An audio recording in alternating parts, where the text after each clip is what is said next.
A complete journey from start to finish. The gripping saga begins right now. Listen up, fam, smash that like and subscribe button. May you strike it rich the moment you step outside. After my wife's horrific car accident, her memory reverted to age 20 when she was hopelessly in love. She adored me to her very core. She insisted on marrying me even if we only had instant noodles to eat. Upon waking, she asked me with pleasant surprise, Jiboda, are we actually married already? Are we living a happy life together? Her eyes were filled with the bashful innocence and adoration of her youth as she threw herself desperately into my arms. However, in the very next second, I violently shoved her away. With a chilling sneer, I spat out, happy, oh, it's been blissful. Not only did I catch you cheating red-handed, but you were shamelessly playing cards with him right in front of me. We're sorry, the number you dialed is currently unavailable. I stood frozen at the entrance of the Civil Affairs Bureau, staring blankly at my phone screen. It was only yesterday that my wife Liu Ruyan, the powerhouse chairperson of Jiangcheng Huachui Group, was caught in bed playing cards with her subordinate. When I stormed into that hotel room, their movements didn't even falter. Instead, they became even more frantic and intense. Liu Ruyan didn't even deign to look at me, her eyes cold as ice, as if uttering a single word to me was a waste of her breath. Liu Ruyan, do you have a shred of shame left? You owe me a damn explanation for this. I demanded in a fit of rage, only to be brushed off by her with total impatience. Who do you think you are? Get lost. Who am I? I'm your damn husband, for God's sake. She simply replied, let's get a divorce. 9 a.m. tomorrow. Don't be late. Liu Ruyan tossed those words over her shoulder and vanished as if our entire marriage meant absolutely nothing to her.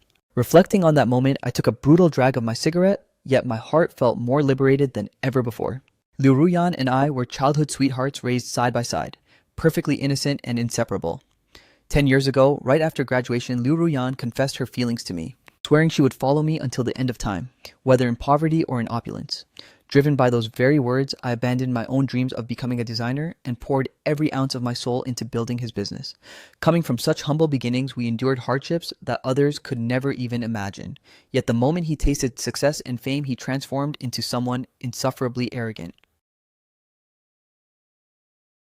and increasingly more depraved. Power, wealth, and raw desire drove Liu Ruyan further and further away from me. First came the endless, bitter shouting matches, followed by long nights where he never returned home. To retaliate against me for interfering too much, he didn't just kick me out of the company, he liquidated and transferred every asset that rightfully belonged to me. Jiboda, you and I no longer belong to the same social class. Stay far away from me from now on. The very sight of you makes me sick. But Liu Ruyan seems to have conveniently forgotten that everything he possesses today was built on at least half of my own blood, sweat, and tears. For years I worked myself to the bone with unwavering loyalty, remaining faithful to a fault.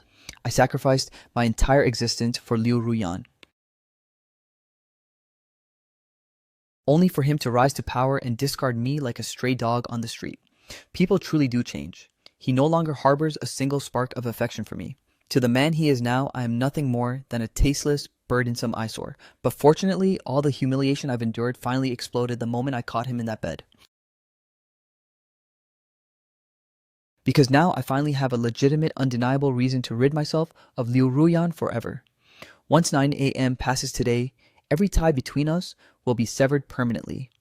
All those solemn vows of eternal love will vanish like smoke. A light drizzle began to fall over Jiang City once again.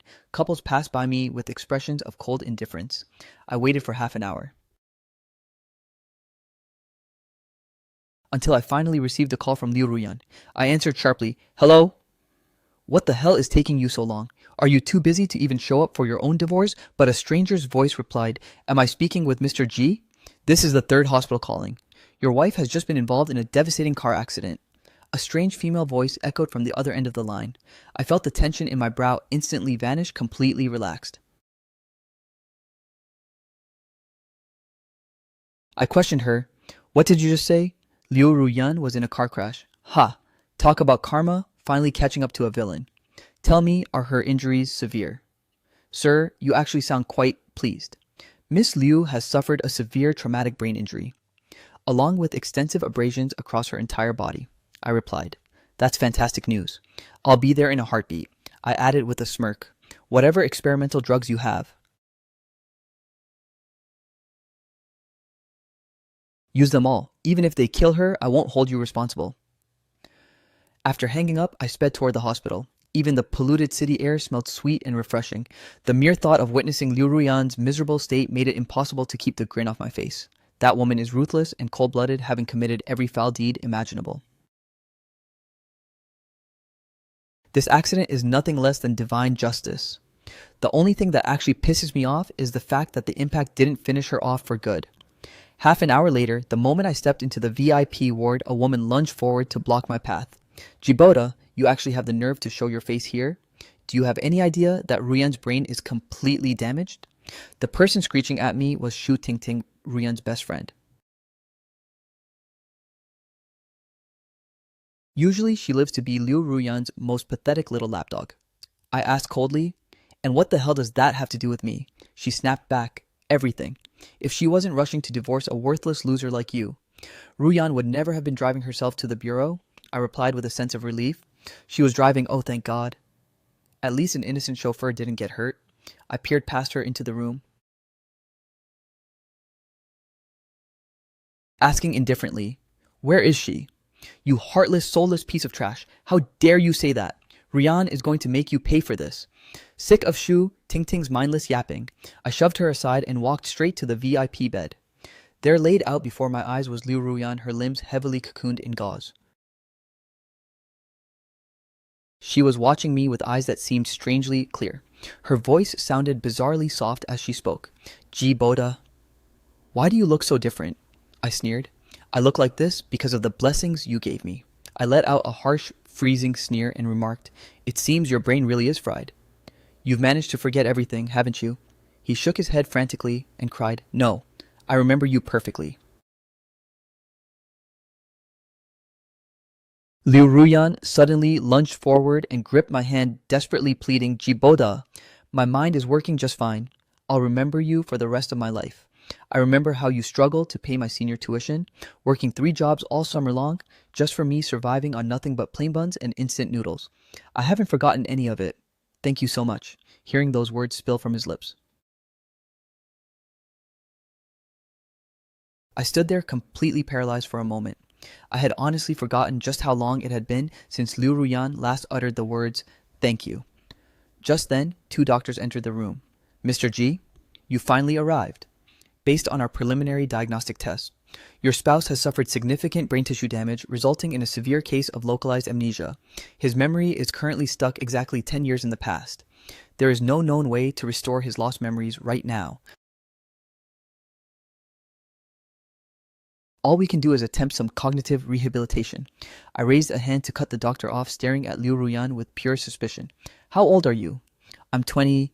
Seeing Liu Ruyan's face full of innocent confusion, I felt a wave of absolute revulsion wash over me. Faint images of the old Liu Ruyan flickered in my mind.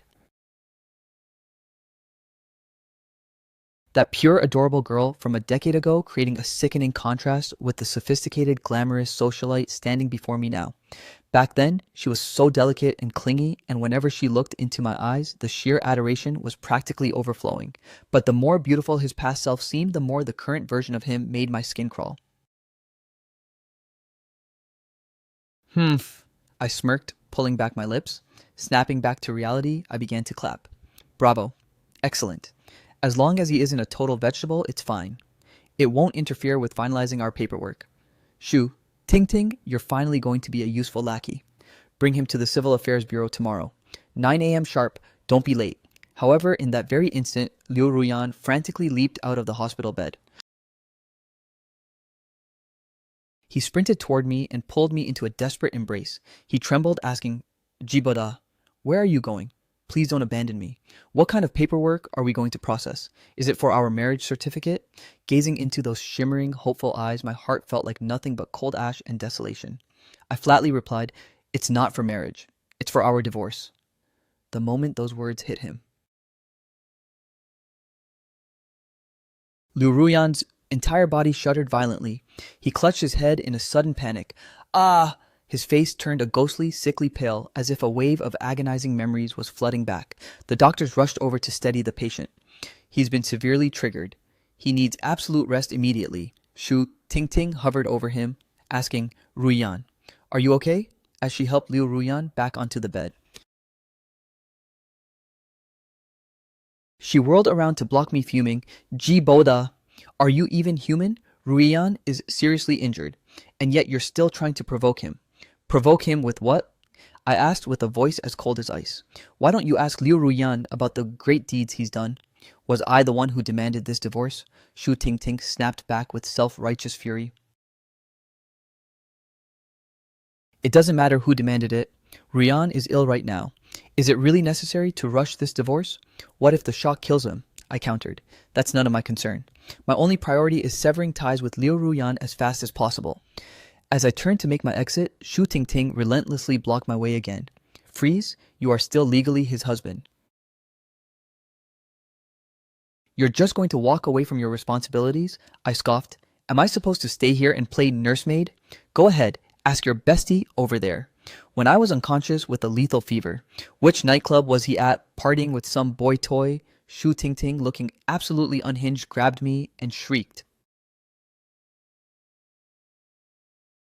Setting all of that aside for a moment, are you saying you're completely blameless in this? Either way, you aren't leaving this room today. You're going to pay for your heartlessness. Right at that tense moment, a conscious Liu Ruyan suddenly spoke up. My affairs are none of your concern. Let Jiboda leave, he commanded, leaving Shu Tingting utterly stunned. With bloodshot eyes fixed on me, Liu Ruyan choked out.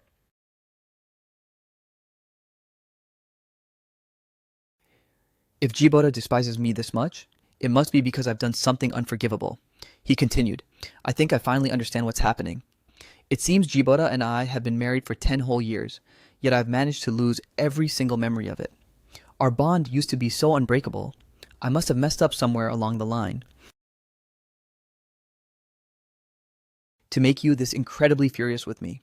Jiboda, this talk of divorce is just to scare me, isn't it? You just want me to fix my mistakes and be better, right? Observing Liu Ruyan's seemingly sincere display of remorse, it almost felt plausible. After all, he's trapped with only his 20-year-old self's memories with no recollection of the other people who entered his life. In his eyes, I am his entire world. So naturally, he assumes the fault lies entirely with him. But if he had actually been this way from the start, would we have ever spiraled into this nightmare?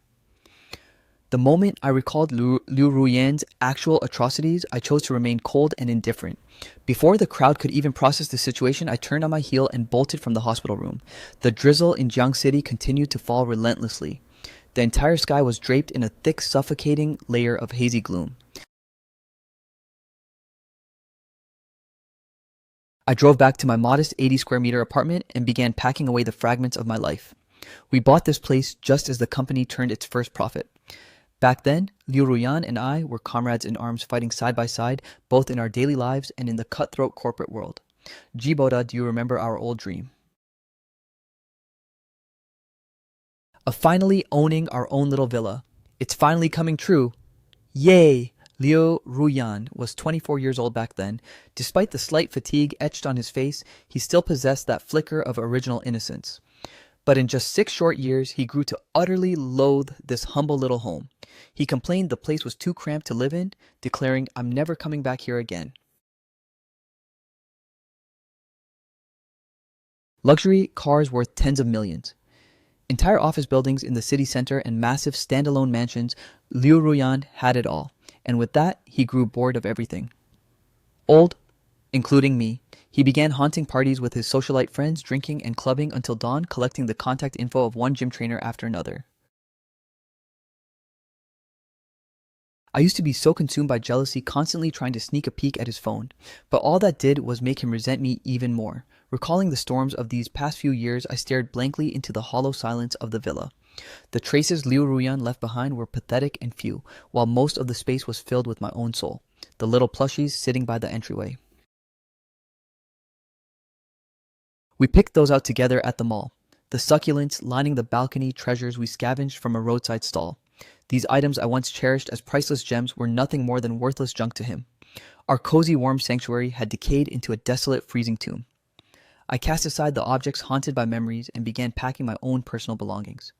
2 years ago, after a leak of the group's trade secrets. His nature became increasingly paranoid and suspicious. Coupled with his fading affection for me, he liquidated every asset and moved it all, even going as far as seizing this very house. According to his twisted logic, the money could be mine, but every single thing had to remain under his absolute thumb for him to feel any sense of security. Yet by the very next day, I discovered the truth: he had bought a suburban villa for his little boy Toy. Back then, I naively hoped that Liu Ruyan's intense need for control stemmed from a place of love, and that the others were just fleeting distractions. But the distractions kept going until I caught him red-handed in that bed. Click, click, just as my mind was racing. The front door suddenly swung wide open. A clean-cut young man, clutching a bouquet of roses and a set of keys, strolled in. He froze as our gazes locked in mutual confusion. I recognized him instantly. The very same subordinate I caught in bed with Liu Ruyan yesterday. Yi Ting Chang. He muttered in bewilderment, "Why are you here?" His expression gradually shifted to one of smug arrogance as he had the audacity to demand, "Is this really a place someone like you should be entering?" I slowly continued polishing my glass. "I should be asking you that, shouldn't I? How many times has a gigolo like you slept with Liu Ruyan to finally secure the keys to this property? Keep your filthy mouth shut." Yi Ting Chung let out a disdainful huff, sneering. "President Liu and I are bound by true love. He's completely drained of any feelings for you, and he's already finalized the divorce. Don't delude yourself into thinking you're still the vice president. Without President Liu, you are absolutely nothing." Listening to his pathetic posturing, I found it almost comical. I retorted, "When Liu Ruyan and I purchased this home, you were probably still playing in the dirt. Furthermore, you've got one thing dead wrong. Everything Liu Ruyan owns was built by my hands. He's the one who can't survive without me. Understand, 10 entire years of my soul poured into him, yet in the eyes of the world, it all amounted to zero. Because Liu Ruyan climbed to the top, I was branded as a mere parasite living off his success. Because I refused to stoop to power struggles, I was dismissed as a spineless, incompetent coward. Because I chose to love Liu Ruyan and place my absolute trust in him, I ended up with nothing but the clothes on my back. If I had been just a little more ruthless back then, if I had kept a wary eye and guarded my interests instead of making endless concessions, Liu Ruyan would never have reached his current heights." Yi Ting Cheng cackled. "President Liu can't leave you." "Are you living in a fantasy world?" He shot me a look dripping with provocation, sneering. "Let me spell it out for you. President Liu personally handed me these keys so I could accompany him on a date tonight. He divorces you in the morning and comes running to me by the afternoon. Are you really going to keep playing dumb?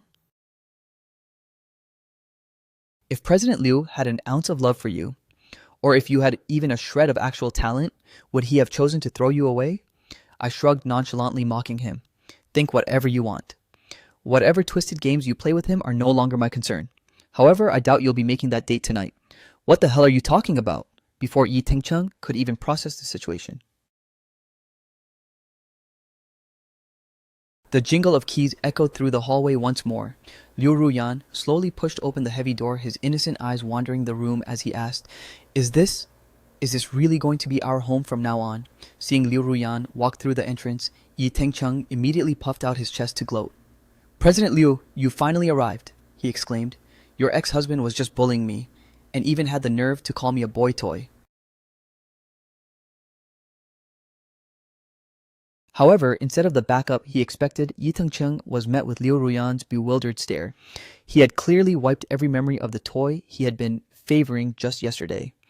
"What on earth are you doing in my home?" Yi Teng-chung froze in his tracks. He stammered, "President Liu, wasn't it you who summoned me here? I never told you to come here."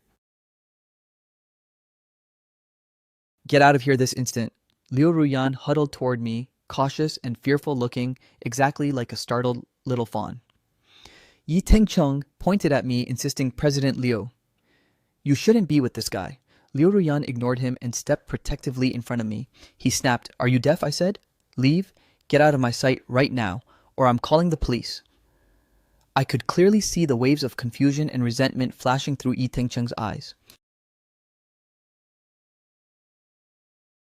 But ultimately, he didn't dare defy Liu Ruyan's orders and was forced to slowly retreat out to the front door. Are you alright, Jiboda? Who exactly was that person just now? Liu Ruyan clung to my arm, his eyes brimming with genuine concern. He added, even though I can't remember him, I felt such a massive amount of hostility toward you. He definitely isn't a good person. I nodded slowly.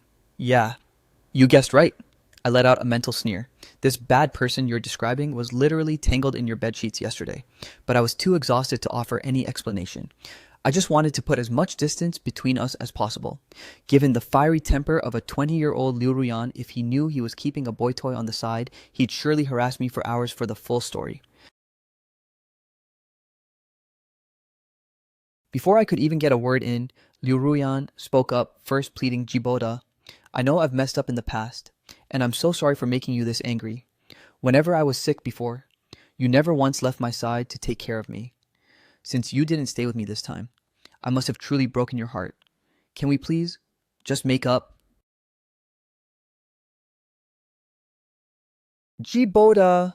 Liu Ruyan pleaded, her voice trembling with desperation. It actually reminded me of the time when she used to sincerely apologize and own up to her mistakes with such humility. People say women are driven purely by their emotions and always need a man to coddle them. A woman who actually offers an olive branch or initiates an apology is a rare gem indeed. I was lucky enough once to have a girl exactly like that. At 20, she was in the prime of her youth, exuding an extraordinary grace and depth. She would swallow her pride just to give me peace of mind. Those were the golden days truly. But the tragedy is that the girl I loved is long gone, seeing that version of her manifest before me once again left me momentarily dazed and conflicted. Those innocent wide eyes, that sugary, flirtatious plea. Any other man in my shoes would have probably folded and surrendered by now. Unfortunately, Liu Ruyan's scars run too deep within me. I've stared into her eyes when they were full of loathing and spite, slowly grinding my love into nothingness bit by bit. I coldly remarked, "We'll discuss this later," watching Liu Ruyan limp painfully toward me. I added, "Go back to the hospital and heal those injuries first. Then we'll talk about our next move." It wasn't that I actually felt sorry for her. I was simply terrified that if she didn't recover, some new drama would flare up on the way to the divorce and waste even more of my precious time. Who knows, her annoying little lapdog of a friend might even try to harass me for medical compensation. Okay. Liu Ruyan's eyes shimmered with a faint light, clearly mistaking my cold pragmatism for genuine concern. Even though my tone was freezing, she still managed to find warmth in my words. Jiboda, isn't this our home? Why are you packing? Where are you going? I'm leaving for a business trip. I lied. I tossed out a casual excuse, intent on continuing my packing in peace. She whispered, "You're even taking our precious souvenirs on a business trip. I guess I'm still at the center of your heart after all." Liu Ruyan let out a playful giggle, and a soft blush actually began to creep across her cheeks.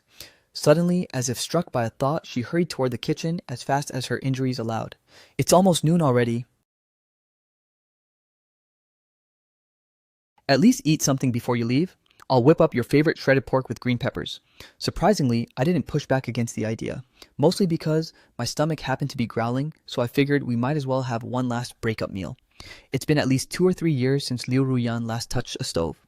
Having her serve me, for once, actually felt somewhat poetic. In no time, she expertly fastened her apron, her knife skills flowing with a seamless rhythmic precision. "Gee, Boda, when exactly did we purchase this apartment?" "I'm absolutely in love with it," I muttered, "about 7 years ago. I picked it specifically because you love the layout." "That's wonderful. The fact that I've spent so much life with you. Just thinking about it makes me feel so incredibly blessed." A look of pure, wistful longing washed over Liu Ruyan's face.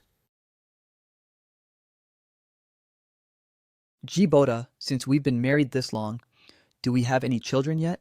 Are they away at school or something?" My heart skipped a painful, jagged beat. I choked out, "We did, but then they were gone." She asked with wide-eyed shock, "Why? What happened?" I shot back, "Go ask your bestie about that. I don't want to talk about it." I jerked my head away, refusing to meet her gaze.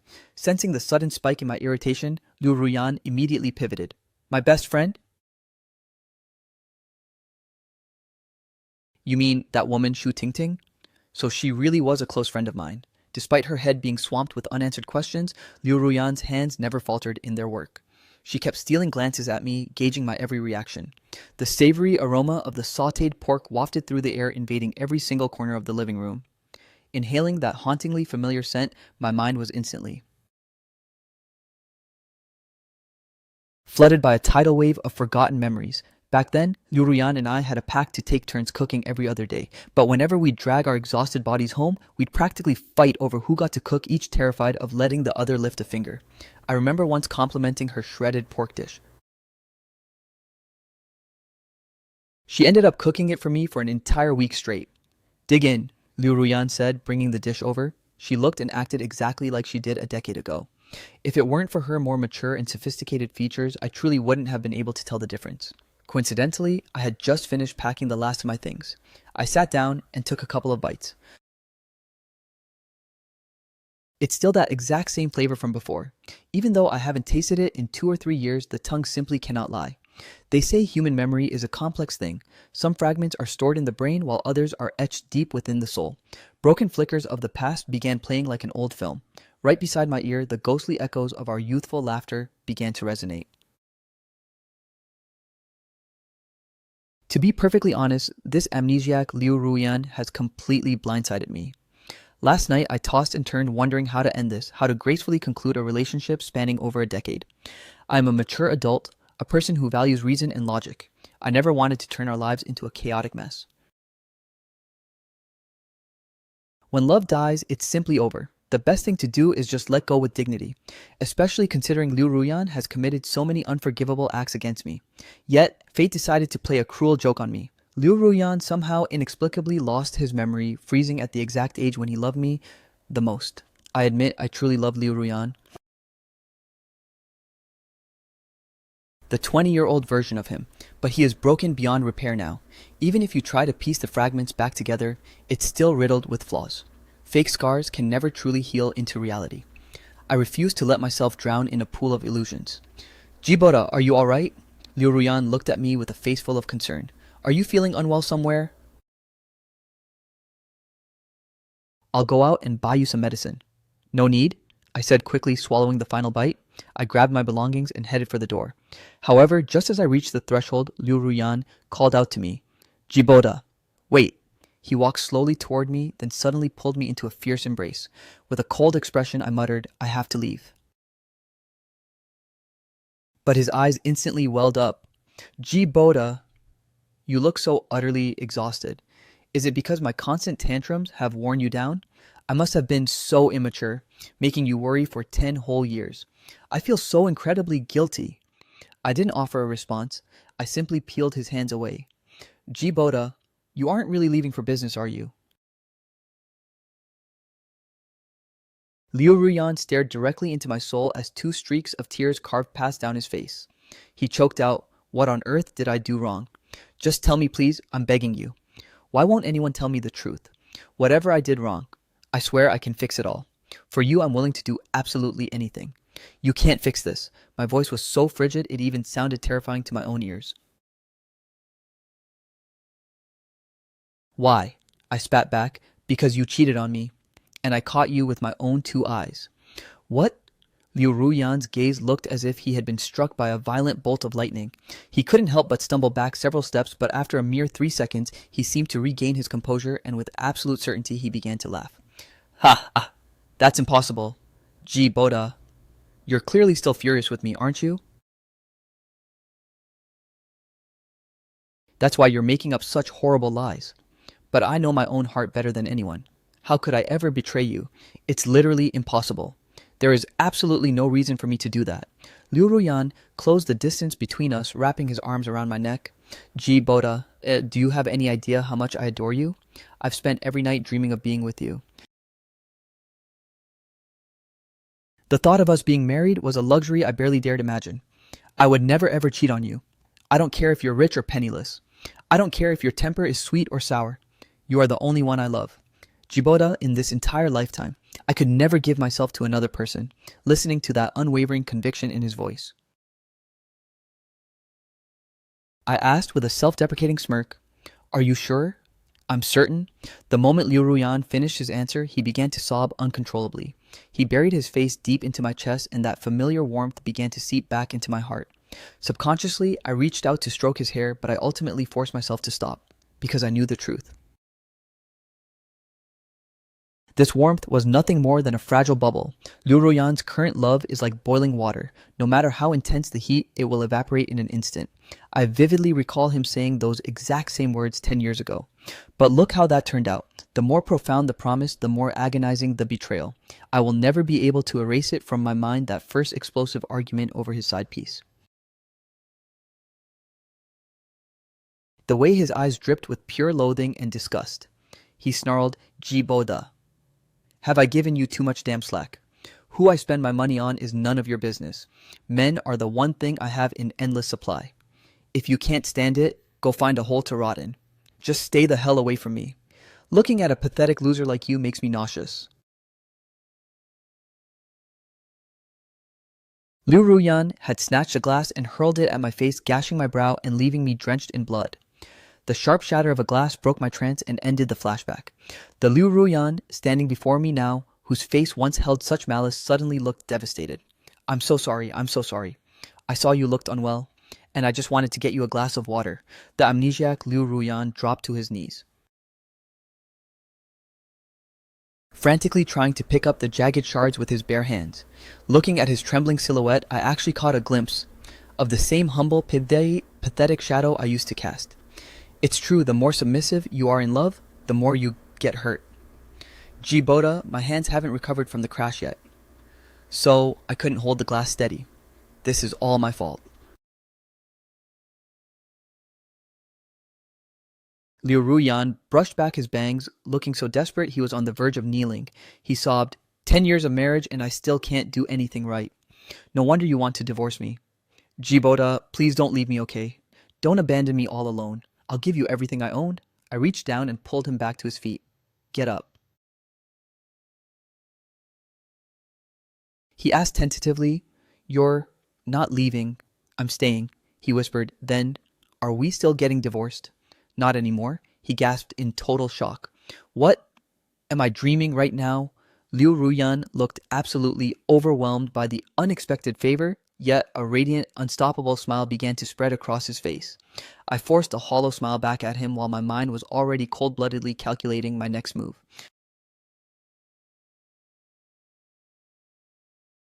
Liu Ruyan had just said it himself. He'd be willing to hand over every single thing he owns. And that's exactly why I've changed my mind. After the way this man treated me, I can't just walk away with nothing. I must reclaim every bit of what I've lost over the years, every moment wasted on Liu Ruyan, every ounce of my devotion, and every cent of my wealth. I want it all back, to ensure Liu Ruyan didn't suspect a thing.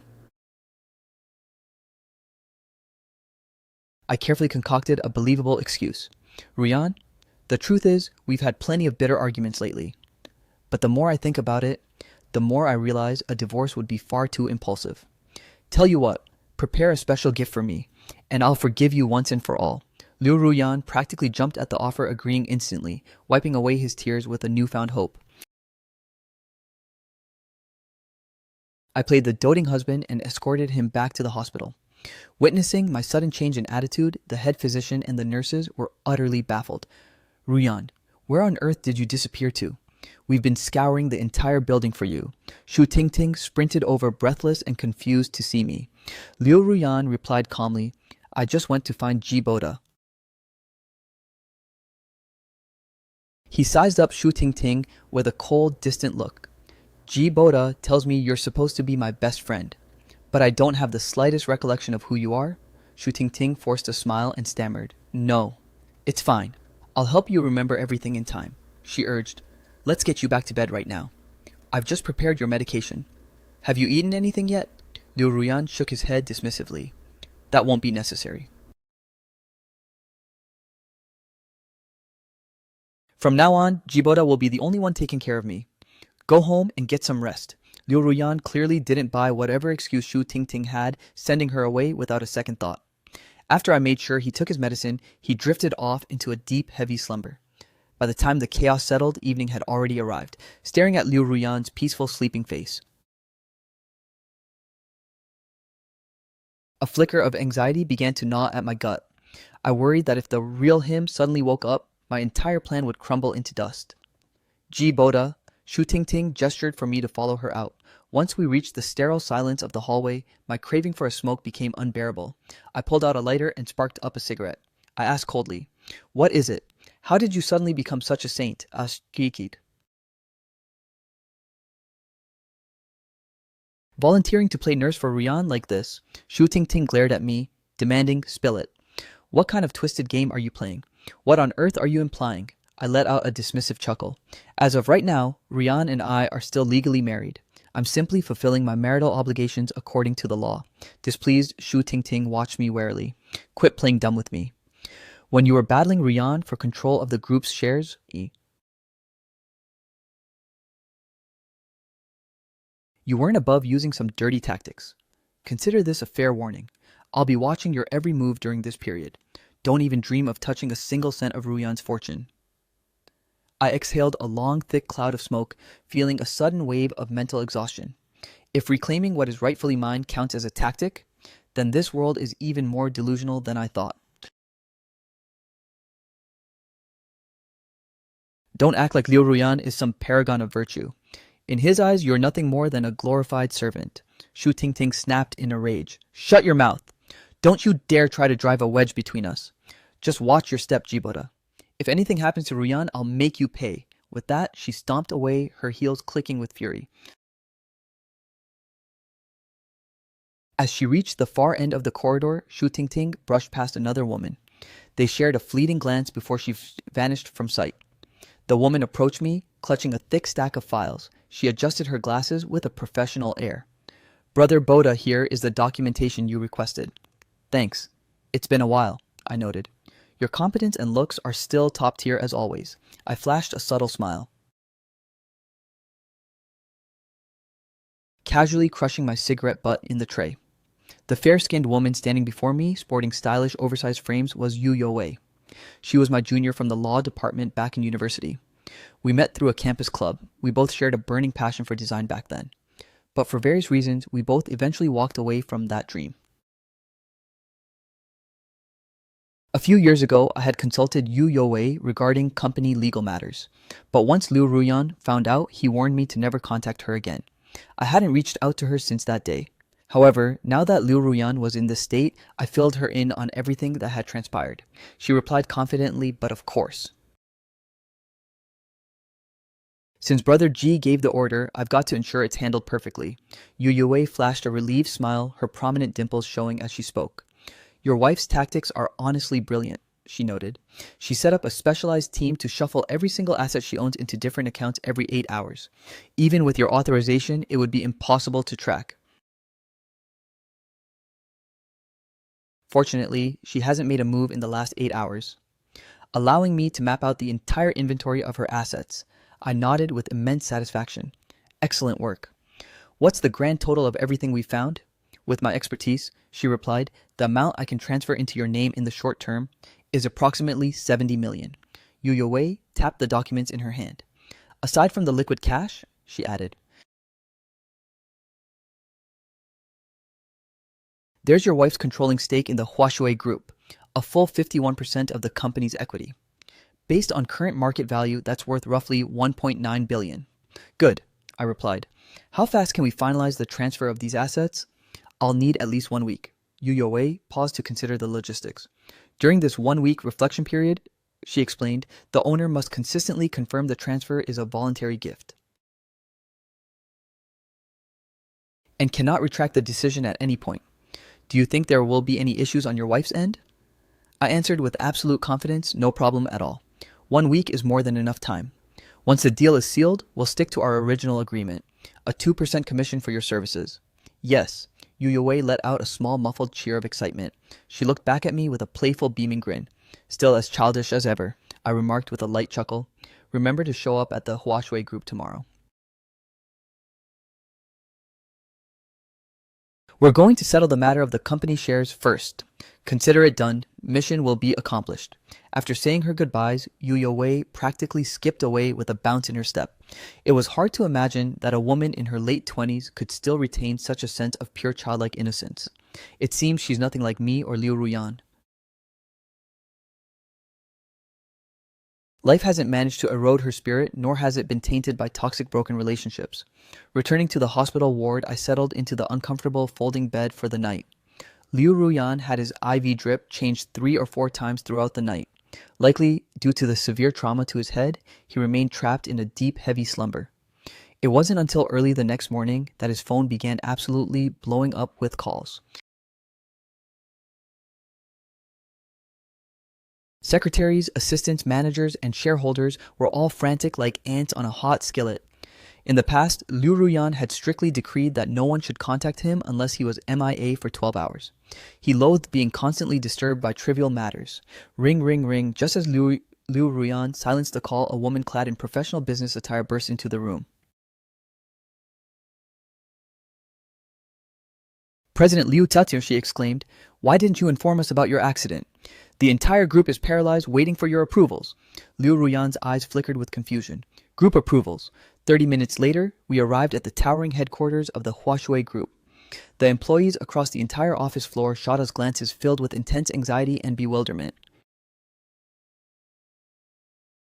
Feeling overwhelmed, Liu Ruyan looked visibly shaken and instinctively clung to my arm for support. The secretary leaned in and whispered a sharp warning, "President Liu, you cannot let them suspect you've lost your memory. Tap into your inner CEO and project total authority." Taking the cue, Liu Ruyan cleared his throat, his expression shifting into a mask of cold indifference, forcing his brow into a stern, intimidating scowl. "Is there something worth staring at?" he snapped. "Back to work, all of you." The terrified staff scattered like leaves in the wind. They watched with wide, disbelieving eyes as Liu Ruyan walked into his private office, still linked to my arm. Back when I was still serving as the vice president, Liu Ruyan and I were famous for our explosive office shouting matches. Every confrontation was like a cataclysmic storm, a chaotic symphony of rage and soaring tempers where even an accidental glance could get you caught in the crossfire. Seeing Liu Ruyan acting so harmonious with me now.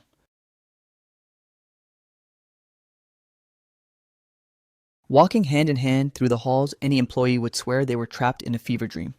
Once the office doors were safely shut, the secretary immediately coached him. "President Liu, you weren't quite ruthless enough just now. It wasn't convincing enough. If the board senses any vulnerability or change in you, they will undoubtedly conspire to stage a coup." Liu Ruyan asked tentatively, "How exactly should I act? Be more aggressive. Be completely heartless." "Aggressive. Heartless," Liu Ruyan repeated, deep in thought. He puffed out his cheeks, making a sulky, pouting face. "Is this enough?" he asked, trying to look menacing. The secretary rubbed her temples, radiating sheer awkwardness. "Forget it. Zhuom cold. It's better if you just remain completely expressionless. Until your memory returns, I will explain every single business detail to you in depth. You just need to follow my lead." Liu Ruyan wasn't exactly dim-witted. He asked suspiciously, "And why should I trust you? A mere secretary." Upon hearing this, the woman immediately bowed her head. "President Liu," she whispered, "you're the one who dragged me out of hell itself. How could I ever dream of betraying you? Years ago, I was working like a slave at another firm to pay off debts, enduring endless threats and humiliation from my boss. It was you who confronted them head on and spent a fortune to buy out my contract. I've been by your side for 5 whole years. I've come to see you as my own older brother." Only after I gave a slight nod of approval did Liu Ruyan finally place his trust in this capable assistant. The secretary then began a hands-on briefing, passing a mountain of documents over to Liu Ruyan. The 20-year-old Liu Ruyan was still writing his thesis. Staring at this massive pile of complex financial data, his head felt like it was going to explode. "Jiboda." So this is what it actually feels like to be the boss. "Thank you for making my dreams a reality." As Liu Ruyan signed contracts worth millions, he couldn't help but murmur, "You must love me so much. You really built this entire empire with me. Half of this group belongs to you." "Yeah," I let out a weary sigh. He asked, "So what position did I arrange for you?" I gave a dry laugh. "I used to be the vice president, but then you fired me." "What?" Liu Ruyan looked mortified. He barked, "Secretary. Promote Jiboda back to vice president immediately." The secretary shot me a look of pure confusion, but not daring to defy Liu Ruyan's direct order. She simply nodded in compliance. Stepping out of the office, Liu Ruyan acted like a nervous young girl peering through the crack in the door to check for eavesdroppers. He jogged over and grabbed my hand. Ji Boda, your anger must stem from that, right? I'm reinstating you right this second. Let's commute to work together every single day, okay? Fine by me. I was thinking the exact same thing. Internally, I was gloating over this stroke of luck. I had originally planned to use subtle hints to manipulate Liu Ruyan into restoring my rank, but I managed to pull it off without breaking a sweat. Now that I've reclaimed the vice president title, I possess significantly more authority to interfere with the group's internal affairs. Better yet, Liu Ruyan is firmly on my side for once. Within 30 minutes of being back on the clock before HR could even blast out the official announcement, I began scouring the group for classified intel to pave the way for the massive equity transfer. Since there's no telling when Liu Ruyan might snap out of it, I have to exploit every second I have. What do you think you're doing? Yi Tengcheng blocked my path, sizing me up from head to toe, before his face twisted into a sneering, mocking grimace. Well, if it isn't our former Vice President Ji. What brings a has-been like you to my department? I let out a dry, cold laugh and replied, Yi Tengcheng, I'm here to audit the equity data. You don't have the clearance to stop me. Yi Tengcheng snarled. Who do you think you are? In this entire company. Only President Liu has the authority to enter this space. Especially not a pathetic loser like you whom he dumped. A few employees in the office giggled and chimed in, Supervisor, don't waste your breath on him. Just call President Liu over and let her handle this trash. Yi Tengcheng chuckled darkly. Exactly. I don't even need to lift a finger. An outsider trying to meddle with the group's shares.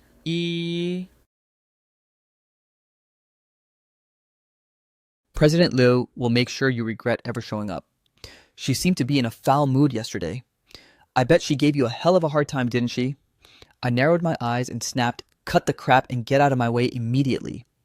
I scanned the management team in the office with icy eyes, a surge of suppressed rage bubbling in my chest. These people, every single one of them was a core member I personally promoted. Now they've all turned into spineless opportunists kissing Yi Tengcheng's boots just to stay in favor. They witnessed the height of my romance with Liu Ruyan and they cheered as I was brutally kicked to the curb. Thinking back on their betrayal, I find it almost hilarious. After slaving away for over a decade, it turns out I don't have a single soul left by my side I can actually trust. Jiboda, I heard you crawled back into the company. No wonder you're acting so high and mighty. Yi Tengcheng clearly didn't take yesterday's humiliation to heart, still delusional enough to think he's number one in Liu Ruyan's eyes. He sneered, You pathetic trash, you really think you can challenge me? Don't be so ungrateful and just know your place. President Liu is done with you for good.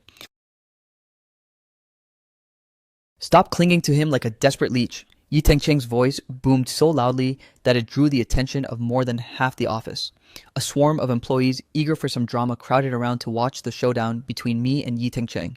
Just as he was reaching the peak of his arrogance, Liu Ruyan and his secretary rounded the corner of the corridor, having been coached on how to behave. He was now perfectly mimicking the cold, world-weary mask of the 30-year-old Liu Ruyan. He announced, I have an official statement to make. Liu Ruyan addressed the crowd with a stone-cold expression. Effective immediately, Jiboda is reinstated as the group's vice president. His word is law just as if it came from me. The moment those words left his lips, the entire room froze in utter shock and disbelief.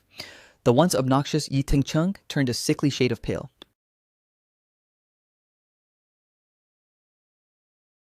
He stammered, This is impossible. President Liu, didn't you? Shut up. Liu Ruyan cut him off with a lethal glare, adding, Since when do I need a subordinate to tell me my business? Pack your crap and get the hell out of here. I pointed towards several other managers in the office and said, While you're at it, fire these guys too. Ungrateful wolves don't deserve a seat at this table. Without hesitation, Liu Ruyan barked, The rest of you get out. With a single soul-piercing gaze, Liu Ruyan left them so terrified they couldn't even form a sentence. Two of them started groveling desperately, apologizing and begging me to show them even a shred of mercy. But if I can be this ruthless toward Liu Ruyan, who the hell do you people think you are? I have zero intention of letting those who kicked me while I was down slide. Yi Tengcheng hauled his box out of the office, turning back to shoot me a look of pure venomous resentment.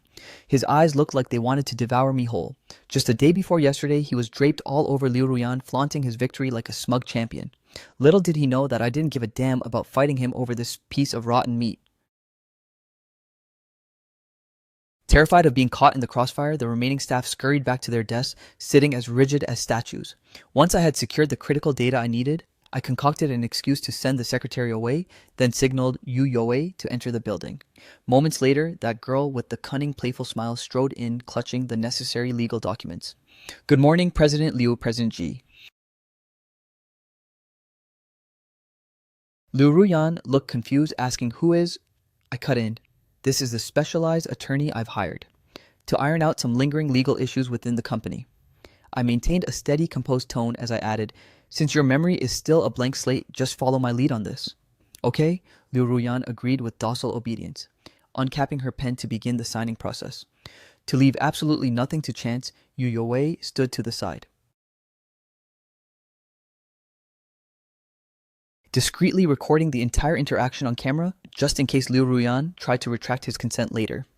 Truth be told, my heart was racing with guilt and nerves. God only knows if Liu Ruyan might suddenly snap back to reality and immediately drag me into a courtroom for fraud.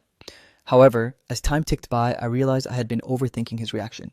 He didn't require any elaborate excuses or justifications. Liu Ruyan's trust in me was absolute and unconditional. He didn't even glance at the fine print of the contracts, completely glossing over terms like voluntary equity gift and permanent asset transfer as he flipped through. It wasn't until he reached the final page that Liu Ruyan seemed to notice something unusual. His eyes had caught my name written into the agreement. At this moment, only the name Jiboda had the power to seize his attention. He remarked, "Jiboda, the recipient of this transfer is you. Is that right?"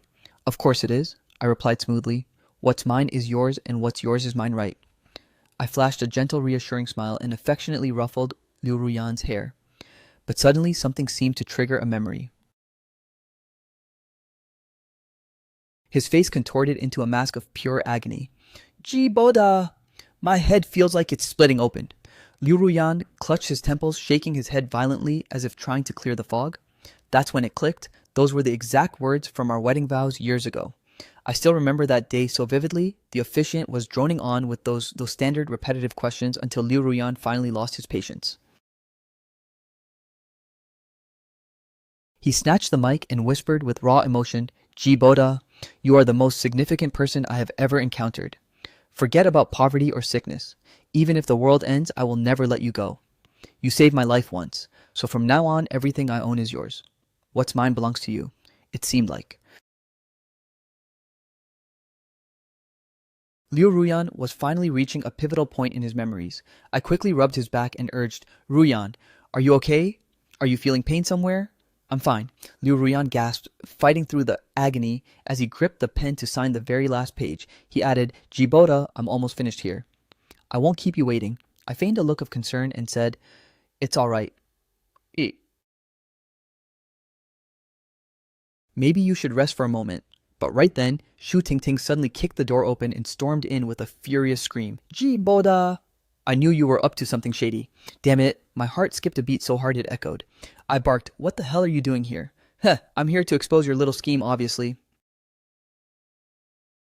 Shu Tingting marched up to Liu Ruyan. "Ruyan, this man is trying to hijack your entire fortune. Don't believe a single word he says." Surprisingly, Liu Ruyan looked even more rattled than I did. He snapped, "Don't you dare talk about Brother G like that. What proof do you even have?" Shu Tingting pointed at the desk, gesturing toward the documents. "Just look at those contracts." There's definitely something sinister hidden in there, but Liu Ruyan stood his ground beside me. "Wait, don't even try to drive a wedge between me and Jiboda. I've suspected something was off about you for a while. Ever since I woke up in that hospital bed, You've done nothing but trash talk Jiboda. If Jiboda and I were fighting before, it was probably because you were pulling the strings. Do you take me for an idiot? I know exactly how well Jiboda treats me. This outburst left Shu Tingting absolutely fuming. She nodded frantically and cried, I'm doing this for your sake. Don't you remember how much you used to despise Jiboda? Think. Just try to remember the truth.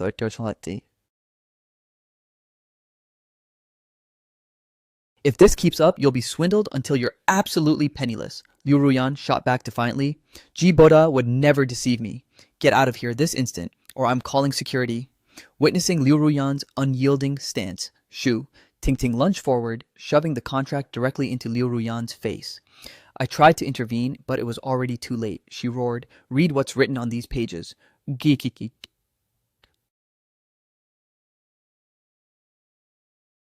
Transferring every single share of Huashui Group to Jiboda, along with nearly 30 million in personal liquid assets and 20 million worth of real estate.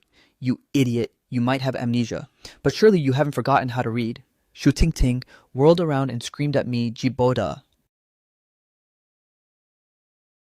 What kind of pathetic excuse do you have for this? However, in the very next second, she was violently shoved aside by Liu Ruyan.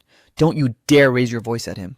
Liu Ruyan's eyes were rimmed with red as he cried, Do you really think I'm that clueless? Jiboda has been by my side grinding for years. Everything I've achieved is undoubtedly thanks to his blood and sweat. Naid. What's mine is rightfully his. Isn't it only fair that all of this belongs to him now?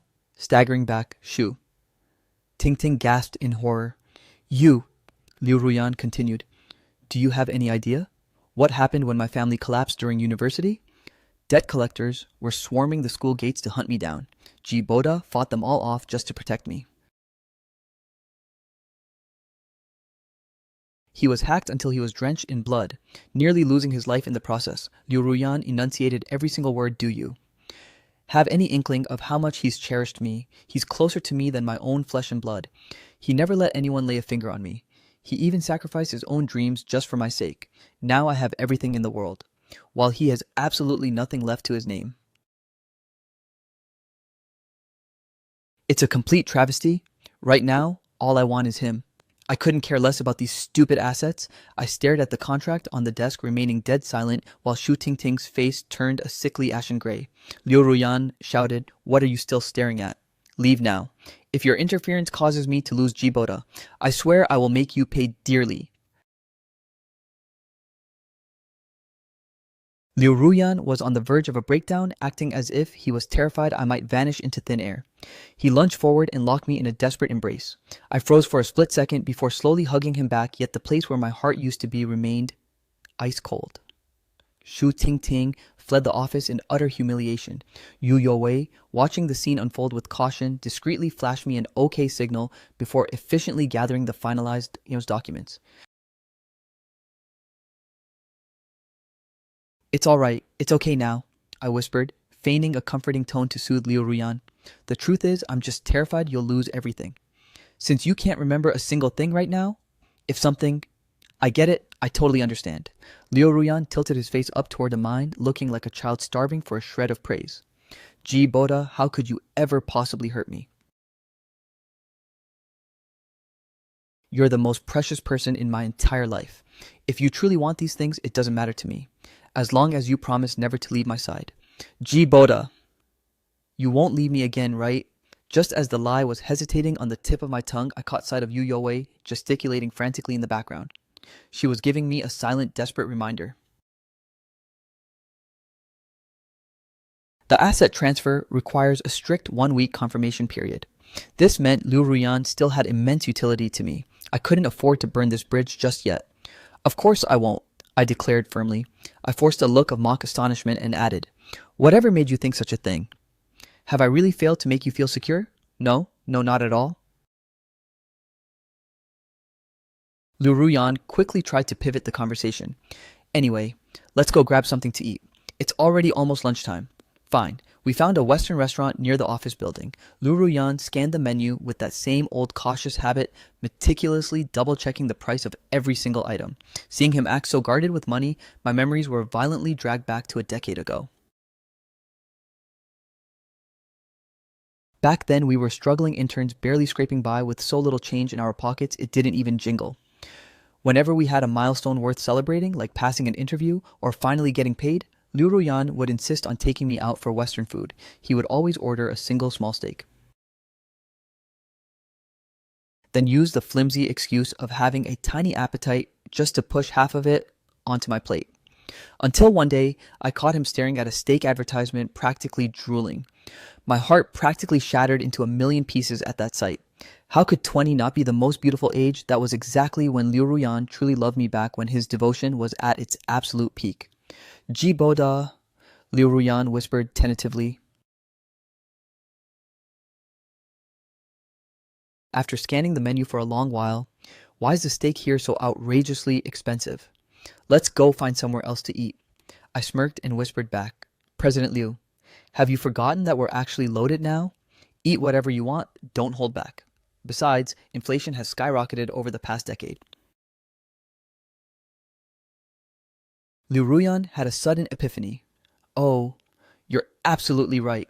With a dramatic wave of his hand, he ordered every single cut of steak on the menu for me while he settled for a simple plate of pasta for himself. We ordered 2 glasses of red wine and clinked them together in perfect practiced harmony.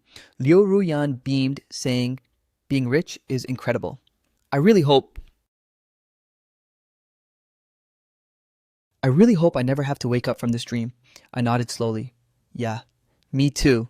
He feared waking up only to find me gone, while I feared waking up only to find the money gone. It's hard to even fathom the sheer magnitude of the rage Liu Ruyan will feel when he finally realizes his entire fortune has vanished. But by then, that won't be my problem anymore. In just 7 short days, I will vanish from this city forever, finally escaping the demon who tortured me for 10 years.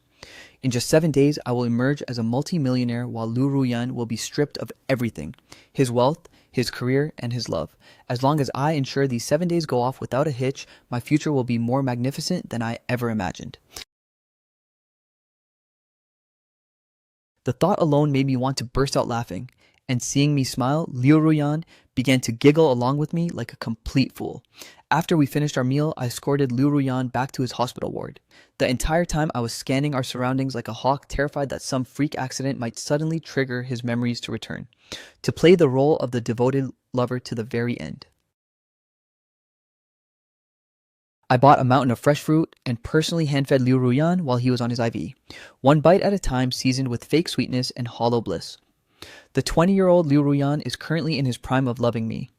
Even though my looks have long since faded with age, and even though my spirit is no longer high and mighty, he remains absolutely infatuated with me. Having studied every facet of his personality for years, I can manipulate his heart with effortless precision, driving him into a state of total madness. They say a true performance requires total commitment. Hardened by life's storms, I am being incredibly cautious, knowing full well the danger of celebrating too early. So until the legal agreement officially takes effect in the eyes of every single onlooker. Liu Ruyan and I are the world's most blissful, doting couple. Ji Boda, tell me more about our history together. Liu Ruyan said, his face glowing with pure curiosity. After we got married, how exactly did we climb our way up to where we are now? It must have been such an uphill battle. It was an ordeal to say the least, I replied. I narrowed my eyes and continued, remember right after graduation? We could barely land basic jobs, let alone fine.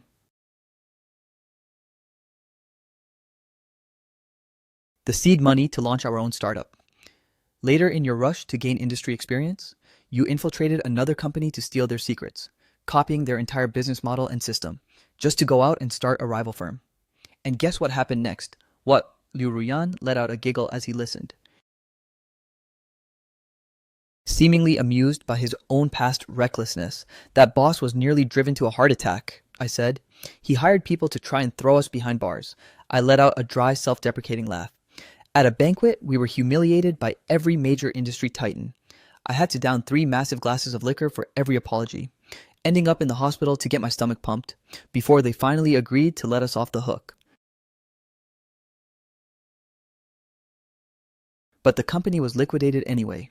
The capital chain snapped, and a whole year's worth of our hard-earned savings vanished into thin air just like that. The laughter died instantly in Liu Ruyan's throat. He looked at me with deep remorse. I'm so sorry, Jibota. I caused you so much misery. It's all in the past now. It doesn't matter. I gave a bitter smile and went on. After that setback, we took over leftover projects from other bankrupt firms, working day and night as street vendors to make sales.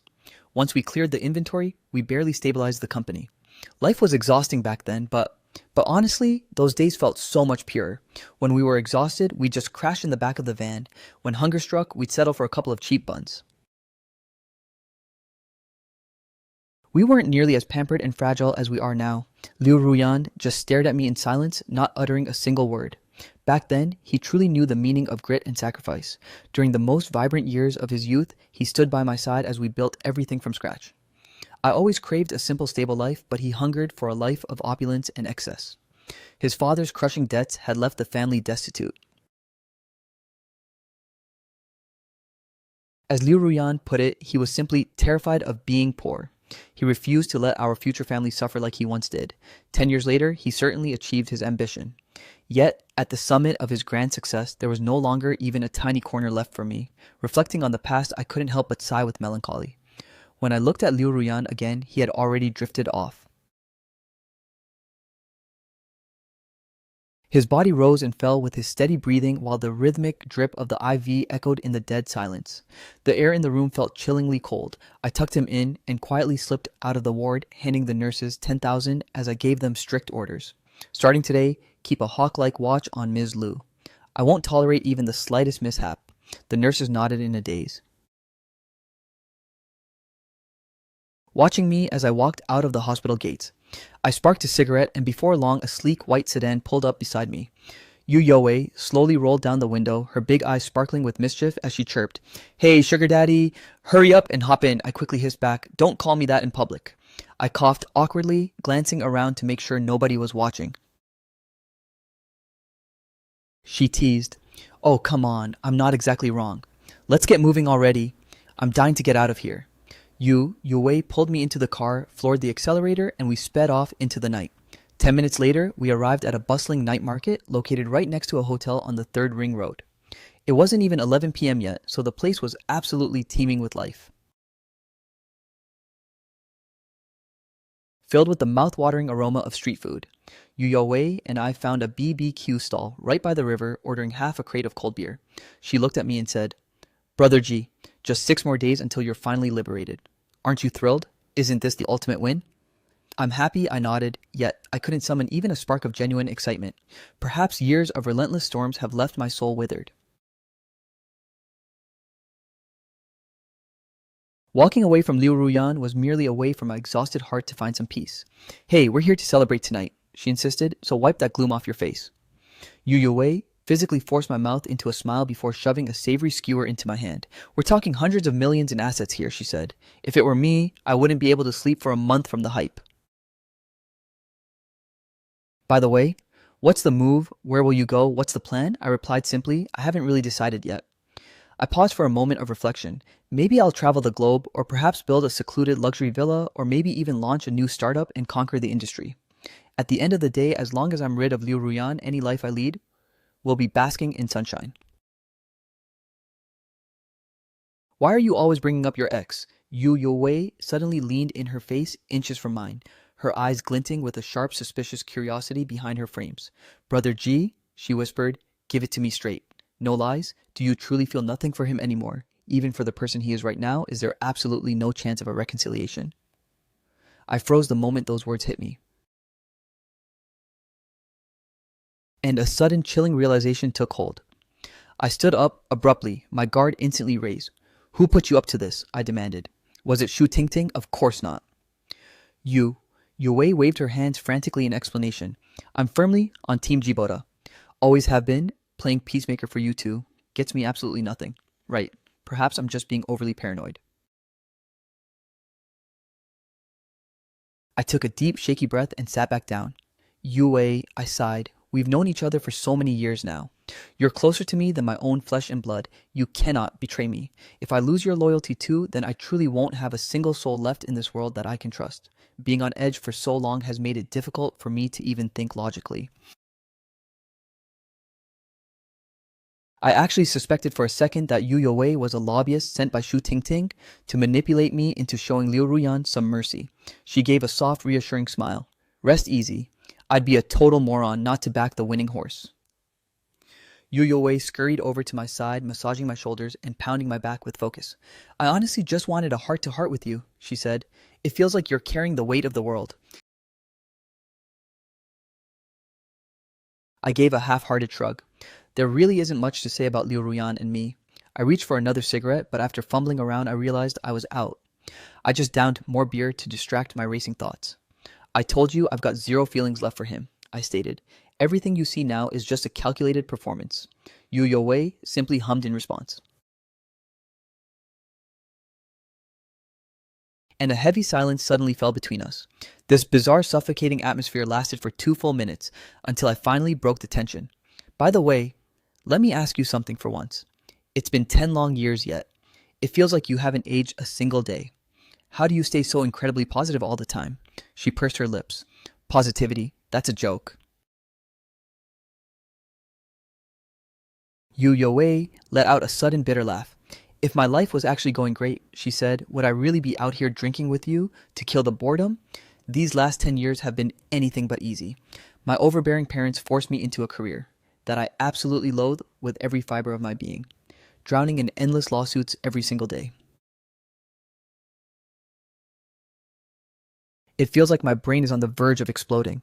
Not only is my career a total dead end, but my love life is a complete disaster too. I've been dragged through 3 blind dates, and every guy just wanted to get into my bed. I didn't feel a spark with any of them. My parents control every aspect of my existence. Work, love, I can't choose anything for myself. I actually envy you, Brother G. Even though things with Rian ended in this mess, at least you two shared a period of genuine happiness. I nodded slowly. I suppose you have a point. But the price I paid for those happy times is something not everyone could survive. I've been cut so deep that I can barely see a glimmer of hope in my future. Yu Yowei raised her glass and clinked it against mine. After a long pause, she suddenly blurted out, Brother G, why don't we open our own design studio together? I'm so done with this soul-crushing legal work. The moment we get that payout, I'm quitting for good. I don't even care about making a fortune.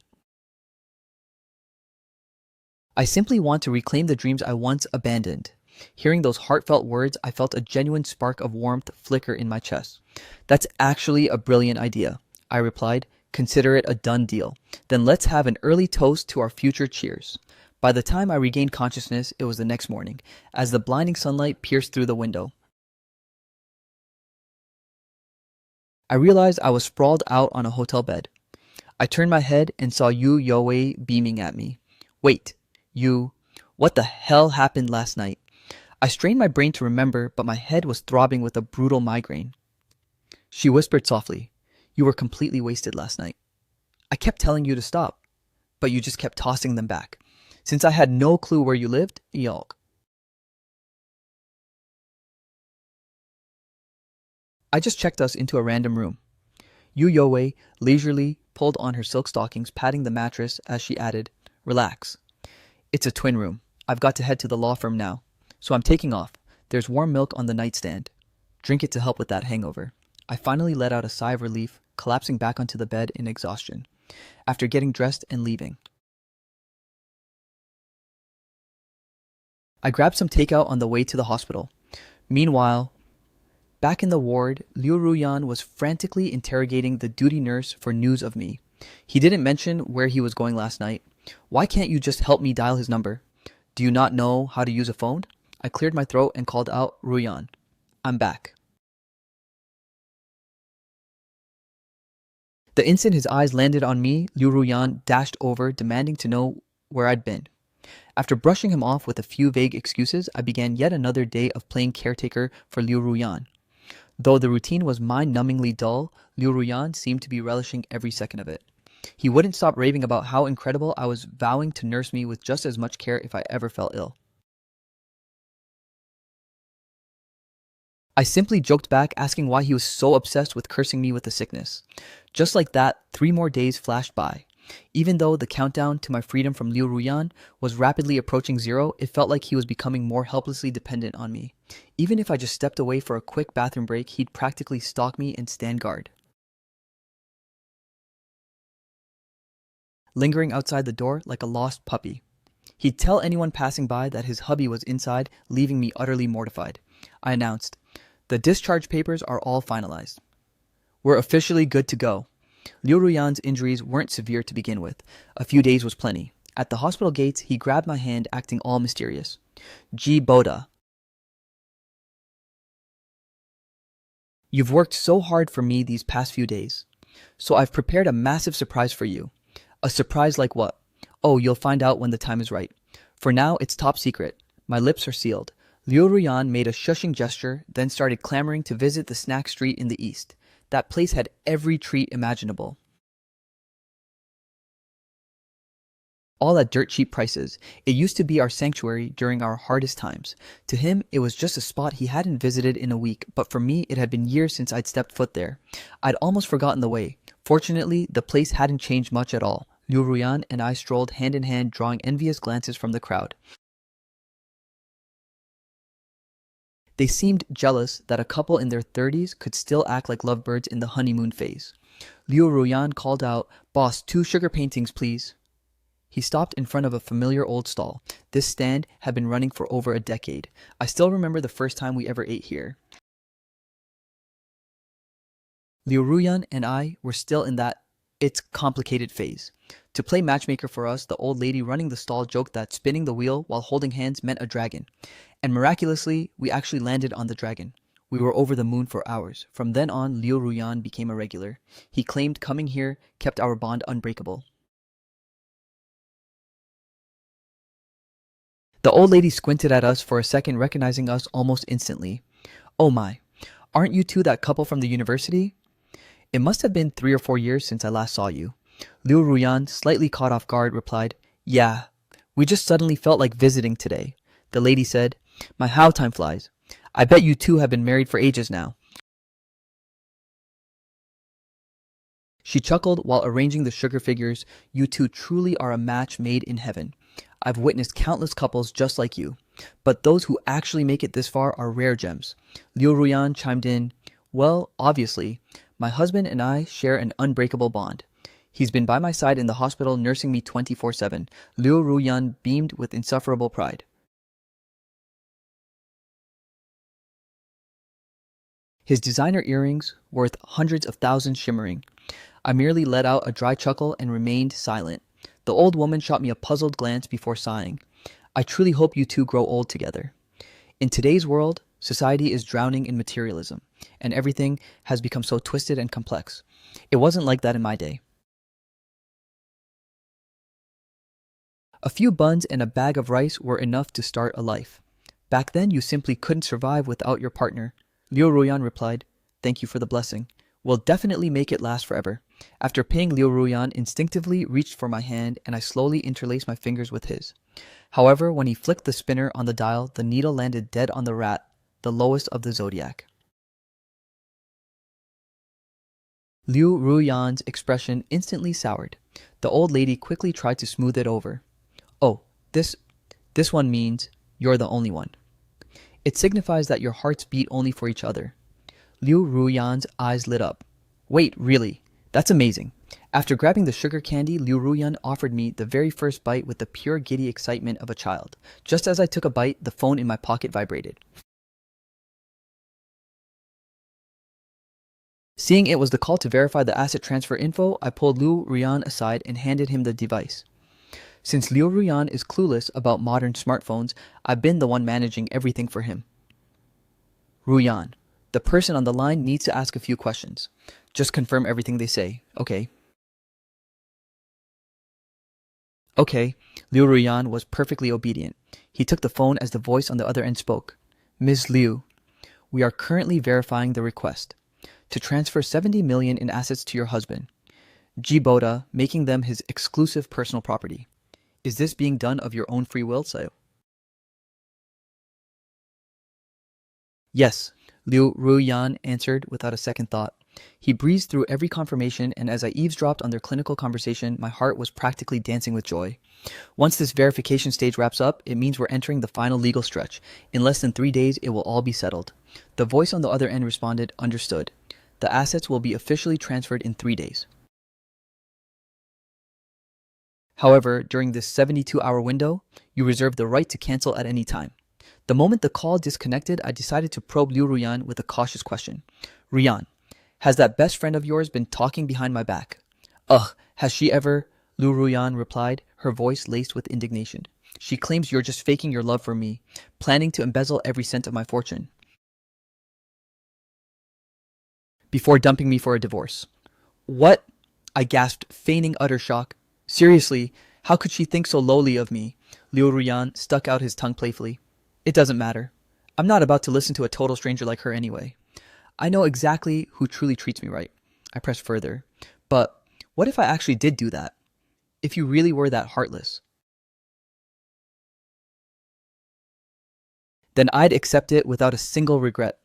Liu Ruyan tilted his face upward, his naive tone failing to hide the underlying weariness in his eyes. "My entire existence belongs to you," he whispered. "You can do whatever you want with me. If you truly chose to walk out of my life, it would surely be because of my own failures. I wouldn't even dream of holding you back." I nodded solemnly on the outside, but internally I was gloating. The heavens are literally on my side. It looks like I've just dodged a mountain of future drama. As long as Liu Ruyan stays trapped in this amnesia, I can make my grand escape scot-free. Even if his memories eventually resurface, he won't have the power to lay a finger on me. The sheer rage would probably trigger a heart attack. Just as I was savoring the thought, a notification suddenly flashed across his phone screen. The sender was labeled as Shu Tingting. "Liu Ruyan, I'm going to show you exactly what kind of man Jiboda is. He spent last night in bed with another woman." Before I could even process the text, a flurry of images popped up one after another. They were all candid shots of me and Yu Wei entering and leaving the hotel together. That absolute snake fury boiled over in my chest. I never expected her to pull a stunt this low. Shu Tingting was clearly hell-bent on ruining me. I can't believe she's been stalking me for this long. She clearly knew I was monitoring Liu Ruyan's phone, yet she chose to strike exactly while Liu Ruyan was distracted with a call. If Ruyan snaps or his memory suddenly returns, is my $70 million payout going to go up in smoke? Liu Ruyan stared at the images completely stunned. He zoomed in repeatedly, demanding, "Jiboda, who is this?" "She's just a friend," I stammered. "I went out last night to grab some drinks and catch up." I had no choice but to spin a desperate explanation. "Your so-called best friend is taking this out of context. For the love of God, don't believe her lies." Liu Ruyan's expression turned dangerously dark. His jealousy flared up as he spat. "How does a drink lead to a hotel room? Didn't you say you were just going home to grab some things?" I let out a heavy sigh. "I just didn't want you to worry."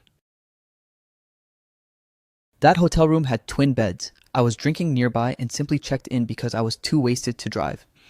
"If you don't trust me, we can go back and check the registration records ourselves." Liu Ruyan took a few steps back, his voice trembling. "Do you honestly think that excuse sounds logical? And besides, what could possibly be so urgent that you had to meet her?" His reaction was actually quite typical for him. Back when he was 20, he used to get possessive if I even chatted with other women, let alone staying at a hotel with one overnight. Every fiber of my being wanted to scream in rage. To scream that he was the one who cheated first, to scream that he was the one who demanded the divorce, that fundamentally we are already finished. Forget grabbing drinks with another woman even if I slept with her, it's none of his damn business. But then I remembered that day at the hospital. When I mentioned divorce, Liu Ruyan's head looked like it was about to split open. I'm terrified of triggering those memories. I'm terrified of him waking up and remembering the truth. For the sake of my 70 million, I had to swallow my pride and my burning anger. I had to grovel and coax him just like I did back in the day.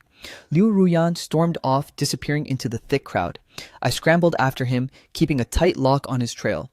"Ruyan, please stop being angry. I should have checked in with you first. I swear we just had some drinks." Nothing happened between us. Tell me what you want. Should I buy you a new designer bag or some luxury makeup? He spun around to face me, his eyes rimmed with red as he choked out, Jiboda. I don't care about any of those materialistic things. The only thing I ever wanted was you. If you're truly doing what everyone says, falling for some other woman behind my back, it would utterly destroy me. We stood there frozen in the middle of the street, staring. Neither of us daring to utter another word. Finally, I reached out and gently brushed away his tears. Just as Liu Ruyan's mood seemed to be stabilizing, Shu Tingting suddenly emerged from a dark alleyway. Jiboda, how much longer are you going to keep up this act? Hooking up with other women while Ruyan is vulnerable? Have you no shame at all? She marched right up to Liu Ruyan's side. And surprisingly, this time Ruyan didn't push her away. I spoke coldly. Since you've been stalking me for so long, why don't you have the guts to show every single photo? Show him that I was actually there just to drink. Shu Ting Ting snapped back, I don't give a damn what your excuse is. The fact that you checked into a hotel with a woman is undeniable. She pointed a trembling finger at me. You've already moved Ruyan's entire fortune into your name, and now you're planning to toss him aside like trash. You are absolutely heartless. Noticing Liu Ruyan's silence, she turned to him pleading desperately. Ruyan, I'm the only one actually trying to save you here. Don't let this manipulator play you for a fool. Call right now and cancel that asset transfer. Equal. It's not too late to fix this mistake, duh, but if you wait any longer, not even God can help you. Liu Ruyan slowly shook his head. I want to hear it straight from Jiboda's mouth. Does he not love me anymore? With the situation spiraling out of control, I suppressed my conscience and spoke the lie. Of course I still love you, Ruyan. If I didn't love you with all my heart, why would I have ever married you? Why would I have stayed by your side for 10 years? I love you and you love me. Do we really need an outsider interfering in our business? As Liu Ruyan began to waver, lost in thought, Shu Tingting cut in sharply. Ruyan, wake up. You're wrong. You stopped loving Jiboda a long time ago. You've left him rotting in neglect for years, and those feelings for you have completely withered away. Now he's just aiming to bleed you dry and scrub you from his life forever. By the time he's done, you'll be left with absolutely nothing. Liu Ruyan stared at me, his voice trembling. I refuse to believe I'd ever stop loving Jiboda, and I won't believe he has no feelings left for me. Oh, you still don't believe me. Seeing her persuasion failing, Shu Tingting decided to play her ultimate trump card. When Yi Tengqing stepped out from the shadows, I realized just how meticulously she had planned this ambush. This is Yi Tengqing, she declared. Don't tell me you've forgotten him. He was your junior in the same major, right there at Jiangchai University. You've been head over heels for him for a long time. As soon as Shu Tingting finished the introduction, Yi Tengqing stepped forward with a sickening smirk. Ruyan, oh.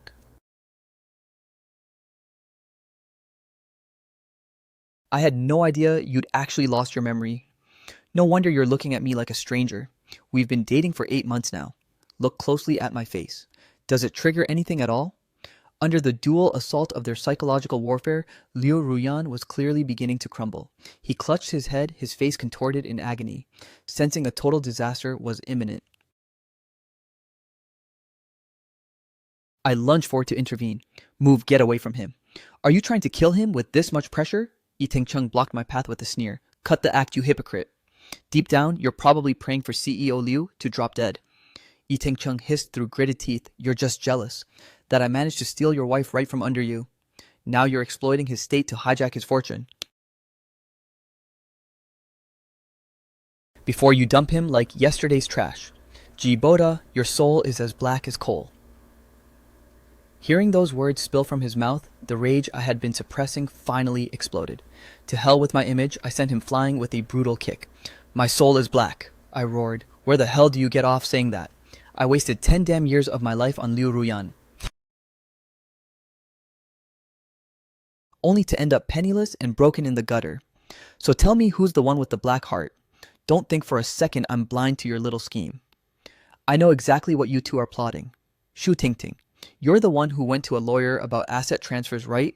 My network is far more extensive than you think. There's no way you could keep this hidden from me. Aren't you just trying to snatch Liu Ruyan's fortune right out from under me? Stop acting like some virtuous saint. I then pointed a finger directly at Yi Cheng. And you've been a pathetic gigolo for so long that you've forgotten your place. A bottom feeder like you actually dreams of a coup. If Ruyan wasn't loaded, would you even touch him? Even if I've been dead for 800 years, a leech like you won't see a single cent of his wealth.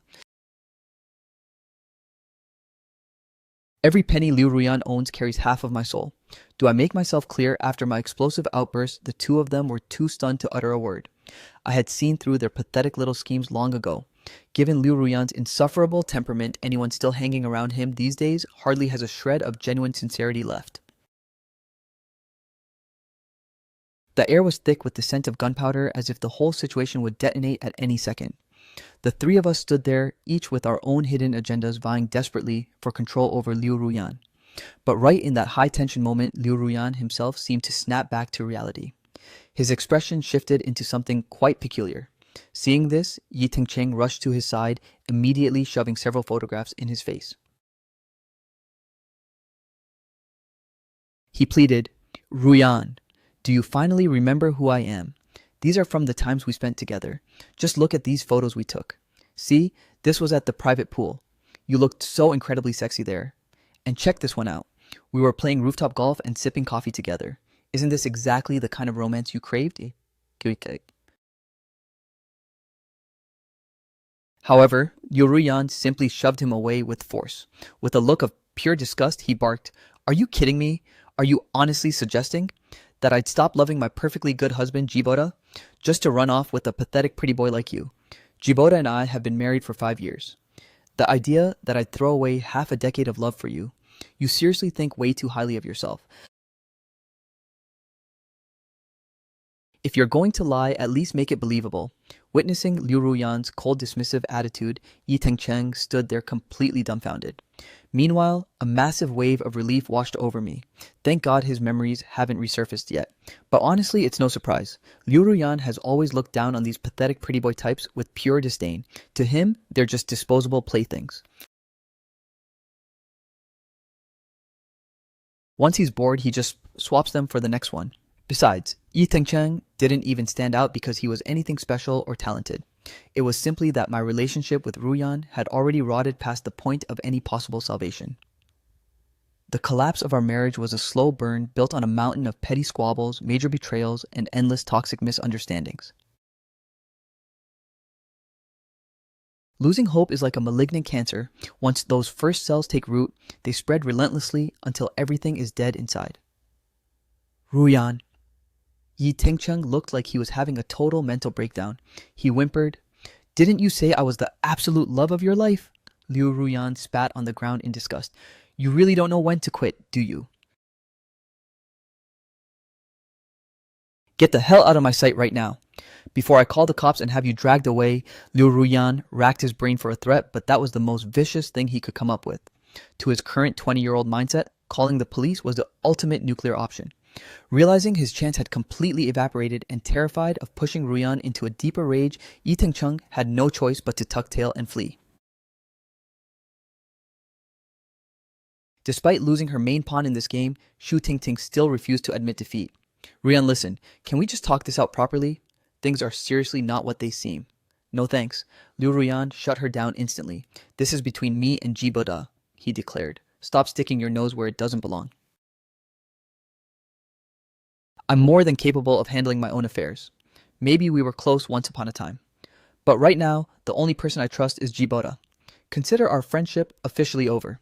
That final blow left Shu Tingting completely paralyzed with shock. She never imagined in her wildest dreams that Liu Ruyan would actually sever ties with her. All her months of hard work and plotting had just vanished. Shu Tingting's face contorted with bitter resentment. "Fine, great. I can't believe you're treating me like this. Ruyan, I'll make sure the whole world sees who you really are when Jiboda finally bleeds you dry. Don't you dare come crawling back to us in tears." With that final venomous remark, she stormed off without looking back, just as I predicted. In the span of a mere afternoon, word of Liu Ruyan's amnesia spread through the entire conglomerate and the situation devolved into total chaotic shambles. Before I could even make it to the corporate headquarters, my phone was blowing up with urgent alerts from the secretary. The board of directors and the major shareholders had already ignited a ruthless new power struggle for the spoils. Every single one of them was hiding a treacherous agenda. The departments were on the verge of being completely purged. Liu Ruyan's inner circle was being systematically dismantled and swept away. The sheer speed of the betrayal was almost hard to fathom. The secretary panted breathlessly. President Liu, we are in serious, catastrophic trouble now. Every shareholder is lunging for your stake in the company. We simply don't have the leverage to hold them back. I dismissed her panic with a wave. It's fine. As long as I'm here, they won't be able to stage a coup. Convene an emergency shareholders meeting immediately. I remained eerily composed. The decade of brutal corporate warfare I'd endured was finally about to pay off at this very moment. Once the meeting was called to order, everyone scrambled to voice their greedy opinions. However, they all sang the same unified tune demanding that Liu Ruyan step down immediately.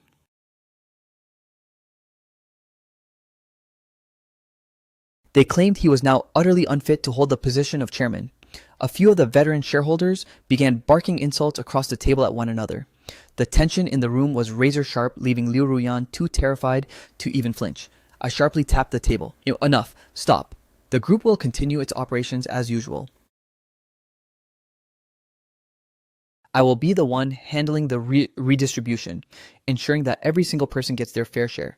But the second those words left my mouth, a few of the old fossils began pointing and shouting at me. Who the hell does Boda think he is? You've played VP for a few days and think you have a voice here. Tell Liu Ruyan to surrender his shares this instant, or both of you are going to suffer the consequences. Seeing the others preparing to pounce like vultures, I slammed the legal documents onto the table. I suggest you watch your tone. Every last one of Liu Ruyan's shares is now under my control. Now, tell me, do I have the authority or not? The moment those words left my lips, the entire conference room went dead silent. Even the secretary looked on in utter disbelief because they all understood the gravity of the situation within a mere 72-hour window. I had strategically weaponized my status as VP to seize absolute control over every management channel. I had anticipated Shu Tingting's interference long ago. Her goal was to exploit the shareholder chaos to purge Liu Ruyan's loyalist team entirely and install her own pawns under a veneer of legitimacy. The reason I kept my own secretary in the dark was the fear that he might try to protect Ruyan's interests by rallying the shareholders to form a united front against my takeover. But now, the entire conglomerate, nearly 80% of it, is firmly within my grasp. I cleared my throat and asked coldly, is there anyone left who wishes to cast a dissenting vote? Those who stand with me will be handsomely rewarded. As for you two shareholders who were just screaming so aggressively at the table, why don't you surrender your shares right now? We can redistribute them among the remaining members. If you don't want to make a dignified exit, I'm more than happy to facilitate a forced one. At the mere mention of extra shares up for grabs, the other members' eyes instantly filled with predatory greed. This was their golden opportunity to pick the winning side. Crushed by the overwhelming pressure, the two shareholders had no choice but to forfeit their stakes and take a buyout. Following my decisive restructuring, the title of chairman was officially transferred to me. I immediately promoted the secretary to executive VP. Having served Liu Ruyan for so long, he possessed an expert command over the core business. I leaned in and stated, from this moment forward, the vast majority of company operations will be overseen by you and your specific team. Otherwise, my retribution against Liu Ruyan will only worsen. But don't get any heroic ideas, as my people will be watching your every move. I used Liu Ruyan as a pawn to blackmail the secretary, and he was instantly ensnared in my trap. He simply never imagined that I could possess such a ruthless, cold-blooded heart. Once we left the corporate building, Liu Ruyan's attitude toward me shifted dramatically. He gushed, Jiboda, you were incredible back there. So you took the shares just to suppress those vultures? If it weren't for you, I honestly wouldn't have known what to do. Liu Ruyan was convinced I was moving mountains for his sake. fully believing in my noble and selfless intentions, convinced that every word I uttered was the absolute gospel. How could I ever deceive you? I chuckled softly. You little dummy. Those two were solely focused on plundering your wealth. Only I have your best interest at heart. And for the record, I never once cheated on you. He whispered, "Mm-hmm. I believe you now." To ensure Liu Ruyan remained completely pacified, I slowly bridged the distance between us, even forcing myself to plant a gentle kiss on him. Despite the immense psychological revulsion, I felt I was willing to do whatever it took to guarantee that my master plan succeeded without a hitch. Feeling the lingering warmth on his forehead, Liu Ruyan's face instantly flushed a deep crimson. Beneath that meticulously applied makeup, he bore the pure innocent expression of a smitten youth. What are you doing? There are so many people."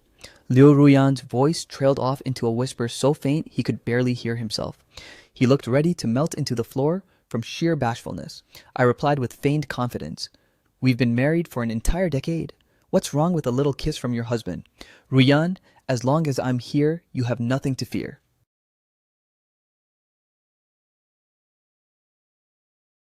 "I'll stay right by your side."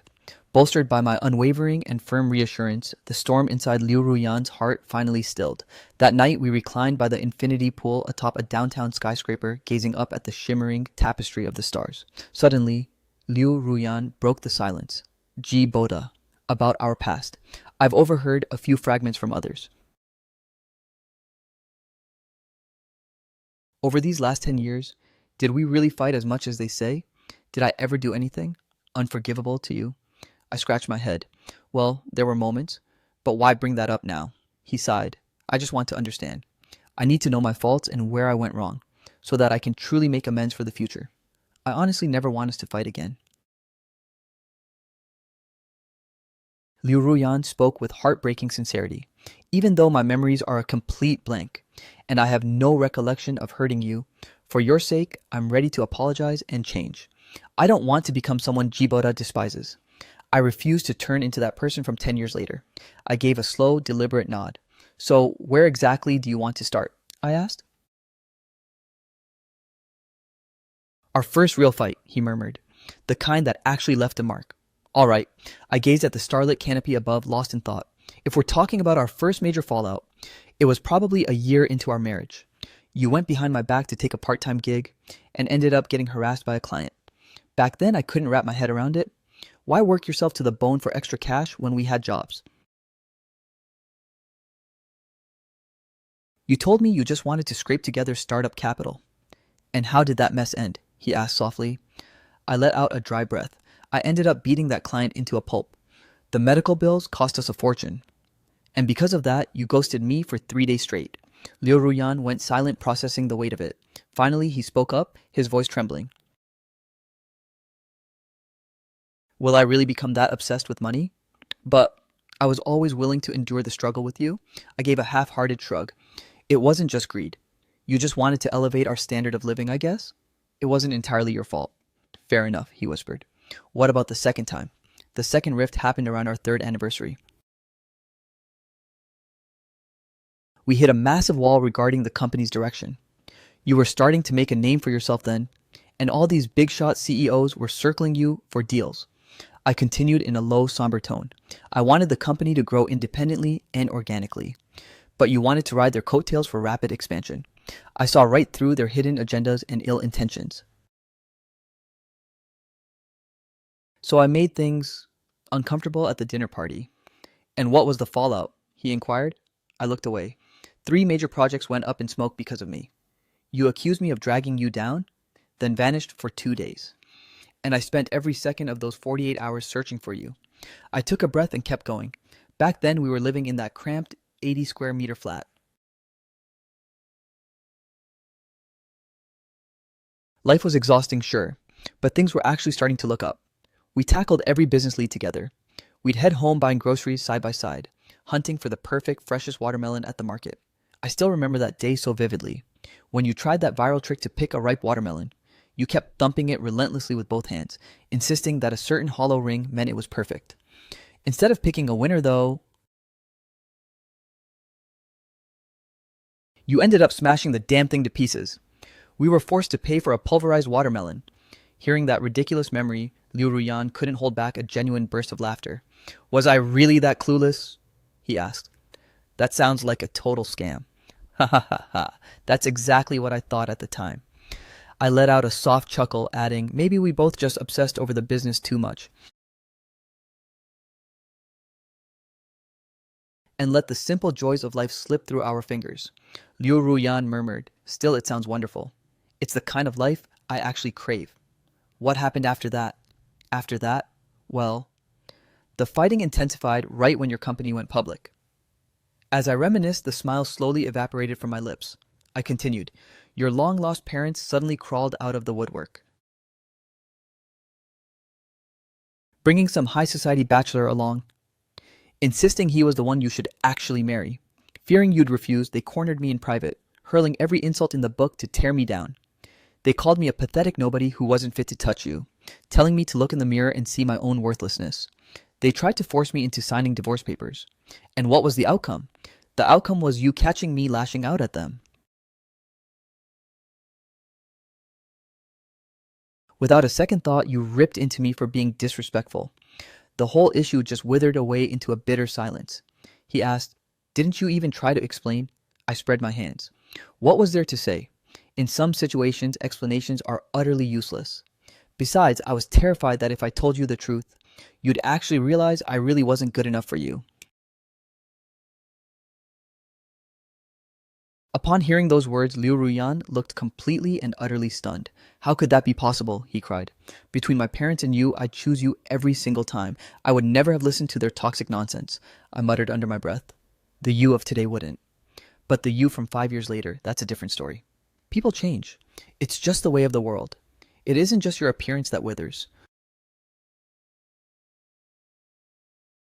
Your entire mindset shifts along with it. Nothing in this world is truly eternal. Stars shift their positions, oceans eventually run dry, and even the most sacred promises are scattered by the wind. After a long, heavy silence, Liu Ruyan finally spoke again. And then, what happened next? I replied, next. You finally got pregnant. But because you were so obsessed with the company, you terminated that hard-won life without a second thought. I let out a bitter sigh. From that moment on, you became completely infertile. Our last glimmer of hope was extinguished. We spiraled into endless brutal arguments over it, but you always played the victim, claiming how exhausted you were, insisting that you shouldn't have to bear the burden of a child. You told me that if I had actually been a satisfactory husband, you wouldn't have felt the need to get rid of the baby. But the truth was, I felt like I was already giving my absolute everything. I was pulling all-nighters and grinding just as hard, carrying a workload that was every bit as heavy as yours. During that period, I wasn't just physically drained. I was desperate to ask you one simple thing, exactly how much success was enough for you to finally stop. And there was another, far more sinister reason. The real motive behind you aborting our child. It wasn't necessarily just because the company was busy. I talked for ages, yet I still couldn't bring myself to say it. That was the first time I suspected Liu Ruyan of cheating, but before I could even begin to hunt for evidence, he had already had the procedure done. The truth vanished forever along with that unborn child. Becoming a taboo subject I could never breathe a word of. Liu Ruyan seemed to sense the gravity of my unspoken words. A subtle, lingering fear flickered in his eyes. The wind on the rooftop was howling quite fiercely, and with just a gentle, invisible gust, it sent his long hair dancing wildly around his face. I could feel the shift in the atmosphere. He no longer had the courage to dig any deeper into the past. The only reason I dared to drop these truth bombs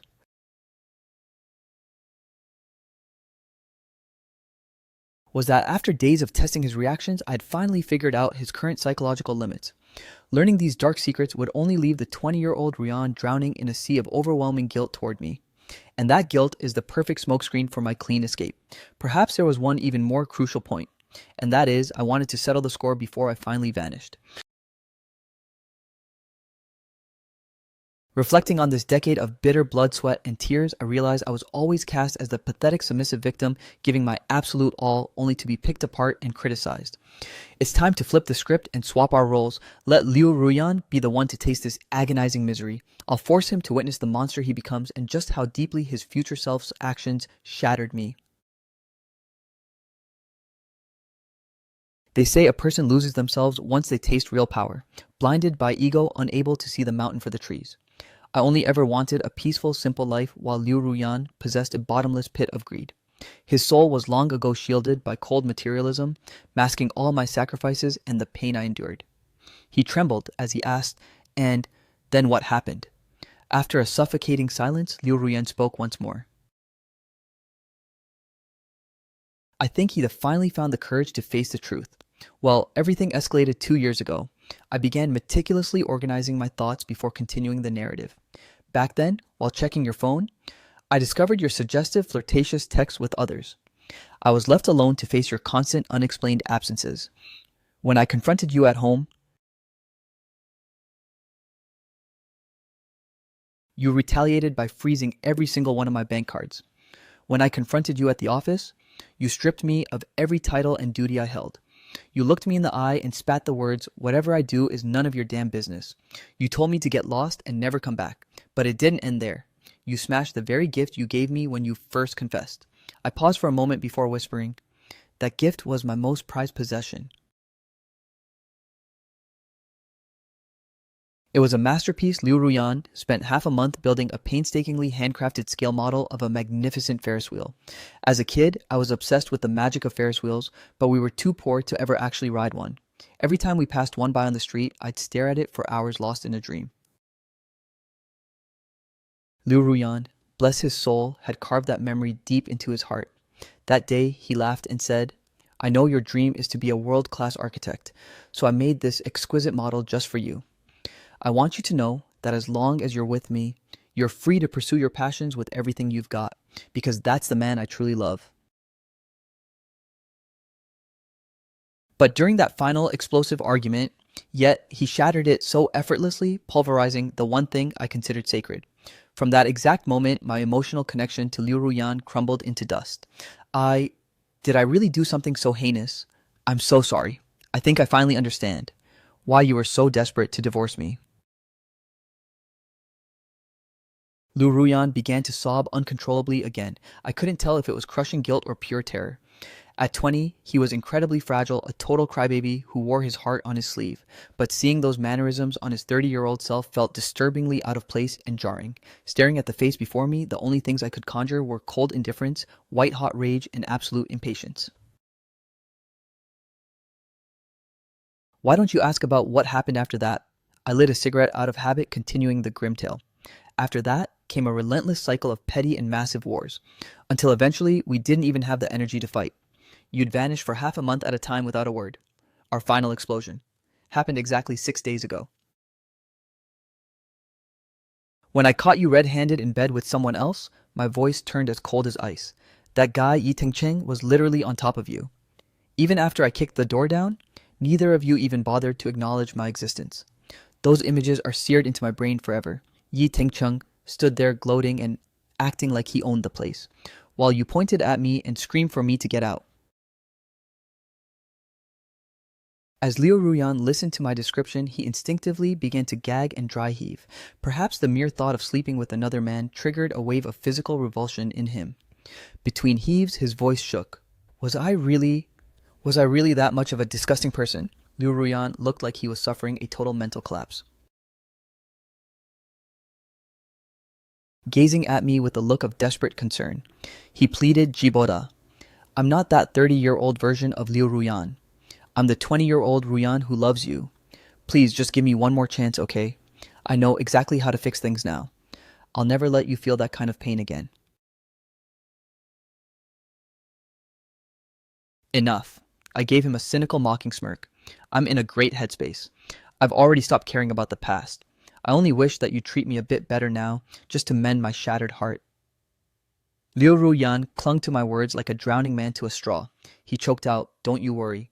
Jiboda, I will absolutely make this up to you." You should never have endured such agony. Full of pity, he lunged forward and pulled me into a tight embrace, sobbing his heart out against my chest. Yet, my expression remained completely stoic, my inner world as still as a frozen lake. Truth be told, I felt a flicker of pity for Liu Ruyan because in his current state, I saw the ghost of my own formerly pathetic self. Back when Liu Ruyan was climbing the corporate ladder and needed me less and less with every passing day, I was the one still desperately clinging to our future. I was the one who humbly begged, praying that the version of Liu Ruyan I once loved would somehow return to me. Now that version has finally come back, but I have absolutely no use for him anymore. Instead, I'm going to turn the tables and toy with him, trampling his feelings into the dirt just as he did mine. I have to admit, playing the guilt card was incredibly effective. Over the following 48 hours, Liu Ruyan became unnervingly submissive, answering my every beck and call without hesitation. I accepted it all as my rightful due. Having him serve me one last time before I vanish, why on earth would I pass that up? When I mentioned hiking, Liu Ruyan immediately bought the finest outdoor gear. When I felt like a spa day, he booked the most elite foot massage parlor in the city.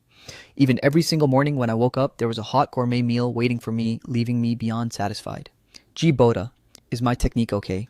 Not bad, not bad at all. You're doing an excellent job. I sat there with my legs crossed lazily, enjoying the massage services of the once famed Iron Lady CEO. I glance at my watch every few minutes. We finally reached the final day. Once tomorrow afternoon passes, my bank account will be flooded with an endless string of zeros, but just to be safe, I messaged Yu Yoei to meet up and check on the progress. And to settle one last piece of business. Yu Yoei flipped through the files, cracking a smirk as he joked, "So how's life been lately? Has sister-in-law been treating you like a king?" I rubbed my chin and shot back. "Stop calling him that. I'm finalizing the divorce the day after tomorrow. Everything right now is just a calculated performance. Man taking advantage of a guy with amnesia? My heart really is as wicked as they say." Yu Yo Wei nodded vigorously like a woodpecker. "Yeah, I've got to agree with you there." "Shut up and get lost," I muttered, annoyed. "Did you finish the task I assigned you?"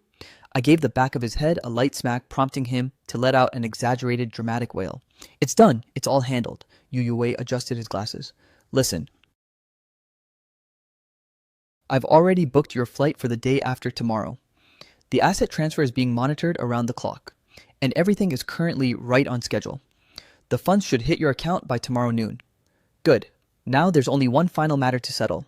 As I spoke, the last trace of a smile vanished. I suddenly grabbed Yu Wei with both hands, pinning him ruthlessly against the car seat.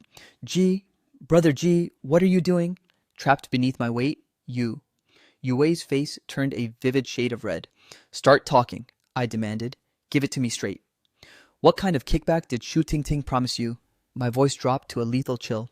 "If I find a wire planted on you, or any other shred of evidence, don't expect me to show you any mercy for old time's sake." He pouted, stammering, "What are you even talking about? Why would I ever help that woman?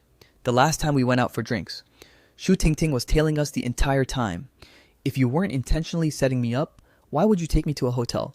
Just to manufacture the illusion of an affair. Common sense dictates that. A guy and a girl would book two separate rooms. Don't you dare tell me they only had one left. I'm not that naive." After my relentless interrogation, Yu Wei looked completely paralyzed with shock. His eyes were practically rolling to the back of his head. There has to be some massive misunderstanding. "Brother G, I swear I had no idea she was stalking you." He looked utterly aggrieved as he pleaded. "As for that hotel situation," seeing him stammering and unable to cough up an explanation, I simply lost my patience and began to frisk him. His breath hitched as he gasped, "Wait, stop. Don't touch me there." Yu Wei's strength was far too meager. He couldn't even dream of breaking free from my grip. Unfortunately, after searching every inch of him, all I managed to find in his bag was a single smartphone. I barked, "Give me the passcode. Unless you want me to get really nasty with you." It was obvious he was hiding something from me. Yu Wei's eyes began to dart around, avoiding my gaze. I instantly pulled up his chat history, hell-bent on finding proof of his collusion with Shu Tingting. However, the scene on the screen left me utterly shell-shocked. Not only was my contact pinned at the very top of his list, but he had spilled countless secrets about me to his best friend. The messages read, "Honestly, I've been watching him from the shadows. I can't believe he still loves Liu Ruyan after all these years. Sometimes it just feels so unfair." I know I'm not inferior to Liu Ruyan in any way, but since they're childhood sweethearts, I'm nothing more than a passing ghost in his life. Liu Ruyan is being absolutely monstrous. Even I can't stand to watch it anymore. My heart genuinely aches for him. Oh my god, he actually asked me out for drinks today. He even said we should collaborate in the future and open our own design studio together. I'm beyond ecstatic right now. Words can't even describe how happy I am. We're finally about to fly away together. I've waited 10 agonizing years for this exact moment. I've been pining for him since our university days. Yet he's always treated me like nothing but a little sister. I only want to give my love to him and him alone. Liu Ruyan left him with such deep, jagged scars. I just hope I can lead him out of the darkness. Xiao Yu, you have to cheer me on. When we finally get our happy ending, you're definitely going to be my bridesmaid. Ha ha ha ha. Staring at this string of confessions, my entire mind went completely blank. Yu Wei's sweet, soft voice whispered in my ear, "Brother Ji, you've seen it all now, haven't you? The truth is, I've been in love with you for 10 whole years." He bit his lip nervously. That night after we'd been drinking, I actually wanted to give myself to you, but I thought it over and over and I just couldn't do it. That's why I booked the double room. I was terrified that it was all just one-sided wishful thinking. Even if you finally walked away, Liu Ruyan probably wouldn't let us be together anyway. But it doesn't matter anymore. I've finally come to terms with it. If you can only ever see me as a sister, I'm still willing to stay by your side forever. So, could you please stop doubting my loyalty? It really breaks my heart. I realized I had completely misjudged her. I quickly scrambled up to apologize. "I'm sorry, Yue. I didn't mean to hurt you. Are you okay? It's just that you're the only one I have left. I want to trust you enough to watch my back. But I've been stabbed in the back far too many times." Yue looked at me with pure sincerity. It's okay, really. She understood my trauma. But since the cat is out of the bag now, I want to find the courage to ask you something. I've kept these words bottled up for 10 long years. Brother Ji, will you go out with me? The sky over the Jiang family estate was still choked with clouds hinting at a looming storm. Today was the absolute deadline for the asset transfer. I fired off a quick text to Liu Ruyan claiming I was swamped with work at the office and wouldn't be back for lunch. I can't stand the sight of Liu Ruyan for another second, and I definitely don't want to discuss the divorce face to face lest he starts clinging to me like a desperate leech. However, Liu Ruyan insisted on dragging me out. The North City amusement park, don't forget to come in. I'll be waiting for you. I hesitated for a long time, but eventually decided to show up. Just vanishing without a word felt unfinished. I needed to put a definitive period on this chapter of my life. I feared that if I ghosted him now, Liu Ruyan might do something dangerously erratic during the divorce. An hour later, I arrived at the place I hadn't stepped foot in for an entire decade. Looking at the rides that used to haunt my dreams, I felt absolutely nothing but a hollow numbness. Ha ha ha ha! Mommy, I want to ride that one. Not that one, honey. Children were dragging their parents toward the Ferris wheel. I stood beneath the shadow of that colossal machine, staring up at the rotating circles of shimmering lights. After a few moments, Liu Ruyan's voice drifted from behind me. Jibura, you actually came. He was wearing a radiant smile. He beamed like a breath of fresh spring air, radiating that shy, youthful energy. Ruyan, what's all this? You actually want to ride the Ferris wheel? Of course. Weren't you obsessed with Ferris wheels as a kid? We've been so caught up in this high society life lately that I almost let this slip my mind. Liu Ruyan squeezed my hand tight and whispered, "These past 10 years by my side. They must have been incredibly draining for you, right? You never even had the chance to just enjoy a ride like this." "I suppose that's true." I furrowed my brow, staring up at the melancholic heavy sky. Let's do it one last time before I go. That way, it won't keep haunting my dreams. But as Liu Ruyan led me toward the entrance, I realized there wasn't a single soul in line. Wait, what's going on here? Just as the confusion set in, the lights on the massive wheel began to pulse and flicker, rearranging themselves into a giant glowing heart. I glanced at the other cabins. They were overflowing with fresh flowers. Happy birthday, Jiboda. Liu Ruyan hid his hands behind his back, grinning. Did you seriously let your own big day slip your mind? Lucky for you, I kept track of it. As the birthday anthem started blaring through the speakers, the reality of it finally hit me like a freight train. I'd been so hyper-focused on securing the assets that I had completely forgotten my own birthday. Let's go, Jiboda. I hadn't expected my return to this Ferris wheel to happen on my birthday a full decade later. The person sitting across from me seemed exactly the same as before. But I was no longer that wide-eyed, hopeful boy. The cabin slowly lurched upward into the night sky and a massive firework display planned just for me erupted. Every single detail was meticulously choreographed, but sadly, the sky looked ready to burst into rain. I checked my watch. It was almost the stroke of midnight. Meanwhile, Liu Ruyan was busily fiddling with the briefcase, looking like a kid on Christmas morning. His excitement made it even harder for me to speak my truth. He chirped, Jiboda. Care to guess what I got for you? I looked at him puzzled. Is it a watch? A phone? He teased. No, no, no. None of those. Liu Ruyan flashed a cryptic smirk and unveiled an exquisite model. Ta-da! It's the Ferris wheel model you adore so much. I actually learned from a world-class designer to assemble this piece by painstaking piece. It took an eternity to complete, all because I wanted to surprise you. I stayed up night after night to build this. Consider it a true testament to my feelings. Gazing at the dark circles under Liu Ruyan's eyes, and then back at that intricate Ferris wheel, my heart was suddenly flooded by a tidal wave of conflicting emotions. Two different birthdays. Two separate confessions. Liu Ruyan had chosen the exact same gift both times. This decade-long tether between us seemed to weave back into a single thread piercing through our respective timelines. For a fleeting second, I felt transported back 10 years. To that summer of pure untainted innocence beneath the shadow of that romantic eternal Ferris wheel. Jiboda, I want to love you all over again. With a crimson flush creeping up his neck, his hands trembled. Will you be my boyfriend? I've let you down for far too long, but I want to start over from scratch and rectify every single mistake I've made. If you can find it in you to agree, then please accept this gift. The moment those words hung in the air, a sharp throbbing pain exploded in my skull and a high-pitched ringing echoed in my ears. By the time my senses finally cleared, a light drizzle had begun to streak across the glass. The fireworks had completely fizzled out, replaced by the suffocating weight of dark storm clouds. Just then, my phone buzzed with a faint vibration, confirming that the 70 million in assets had officially cleared. The endgame is finally here. The weather really took a turn for the worse today, didn't it? I muttered with a hollow sigh. A flicker of profound disappointment crossed Liu Ruyan's eyes. Yeah, he whispered.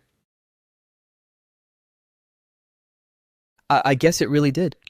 Ruyan, I think it's time to wake up from this dream, I murmured. Once this ride stops, I'm leaving. Is there anything else you want to say to me? He lowered his voice and said, There are so many things. The lighting was incredibly dim, and I couldn't tell if tears were streaming down his face. All I knew was that his voice had dropped to a low, heavy rasp.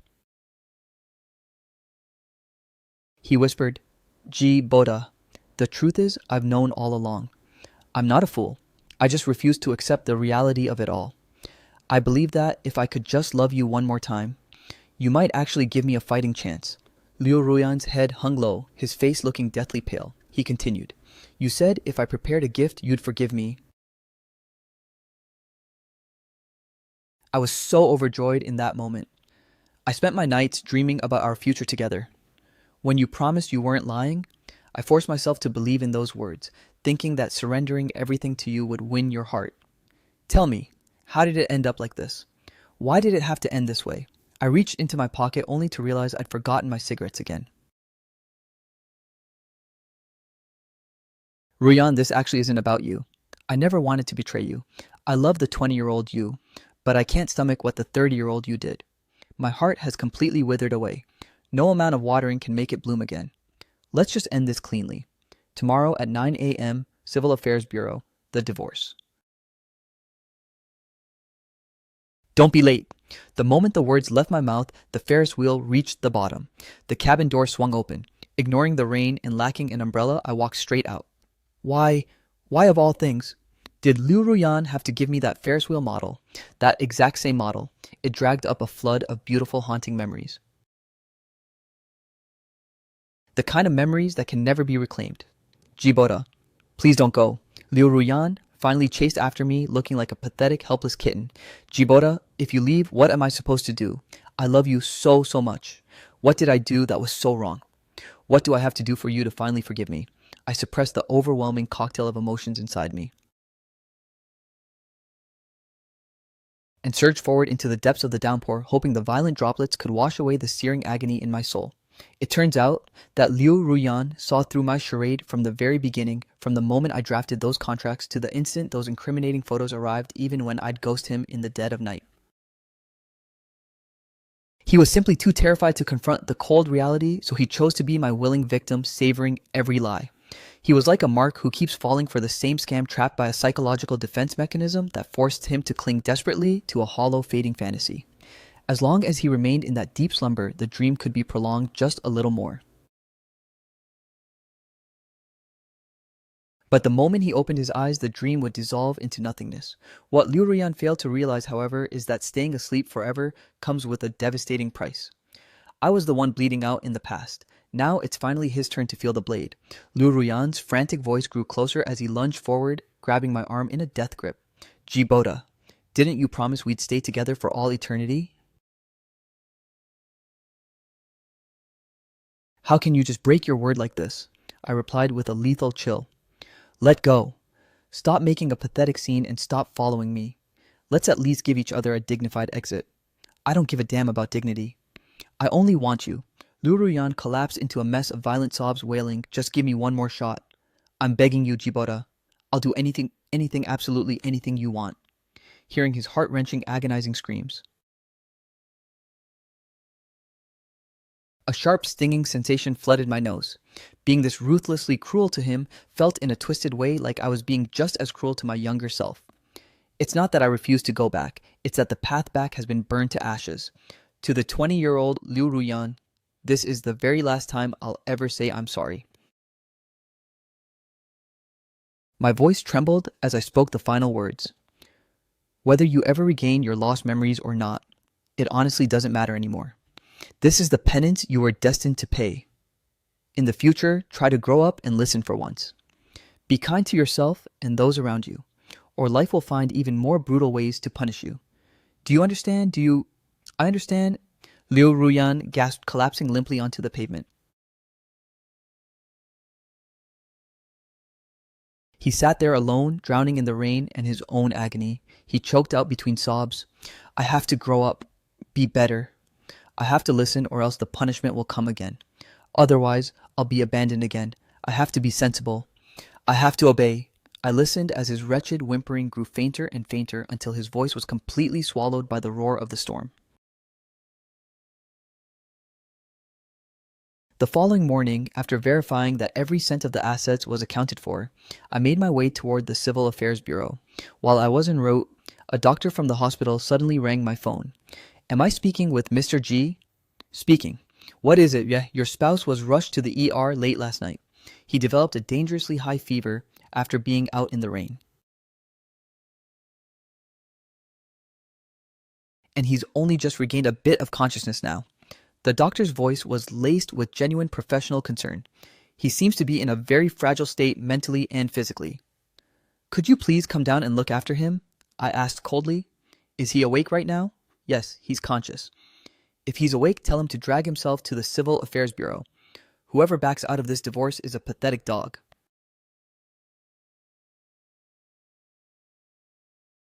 The doctor sounded utterly baffled by my heartless response. Mr. G, why on earth are you two?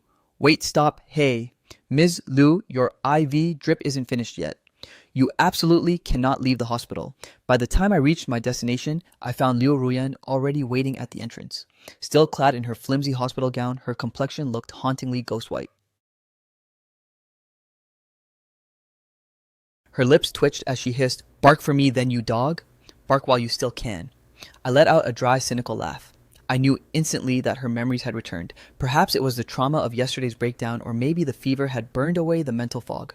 That innocent 20-year-old Liu Ruyan was gone forever. He was nothing but a fleeting dream woven together just to make this final severance slightly less jagged.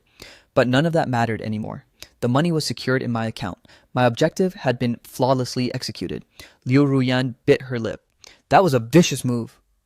I've got nothing left to say to you. Liu Ruyan's eyes remained downcast, staring at the cracks in the pavement. Can we not divorce? I looked her dead in the eye. Give me one good reason why. She whispered, I don't know. I just don't want to. Liu Ruyan gazed off into the distant horizon. My memories have completely flooded back, she said.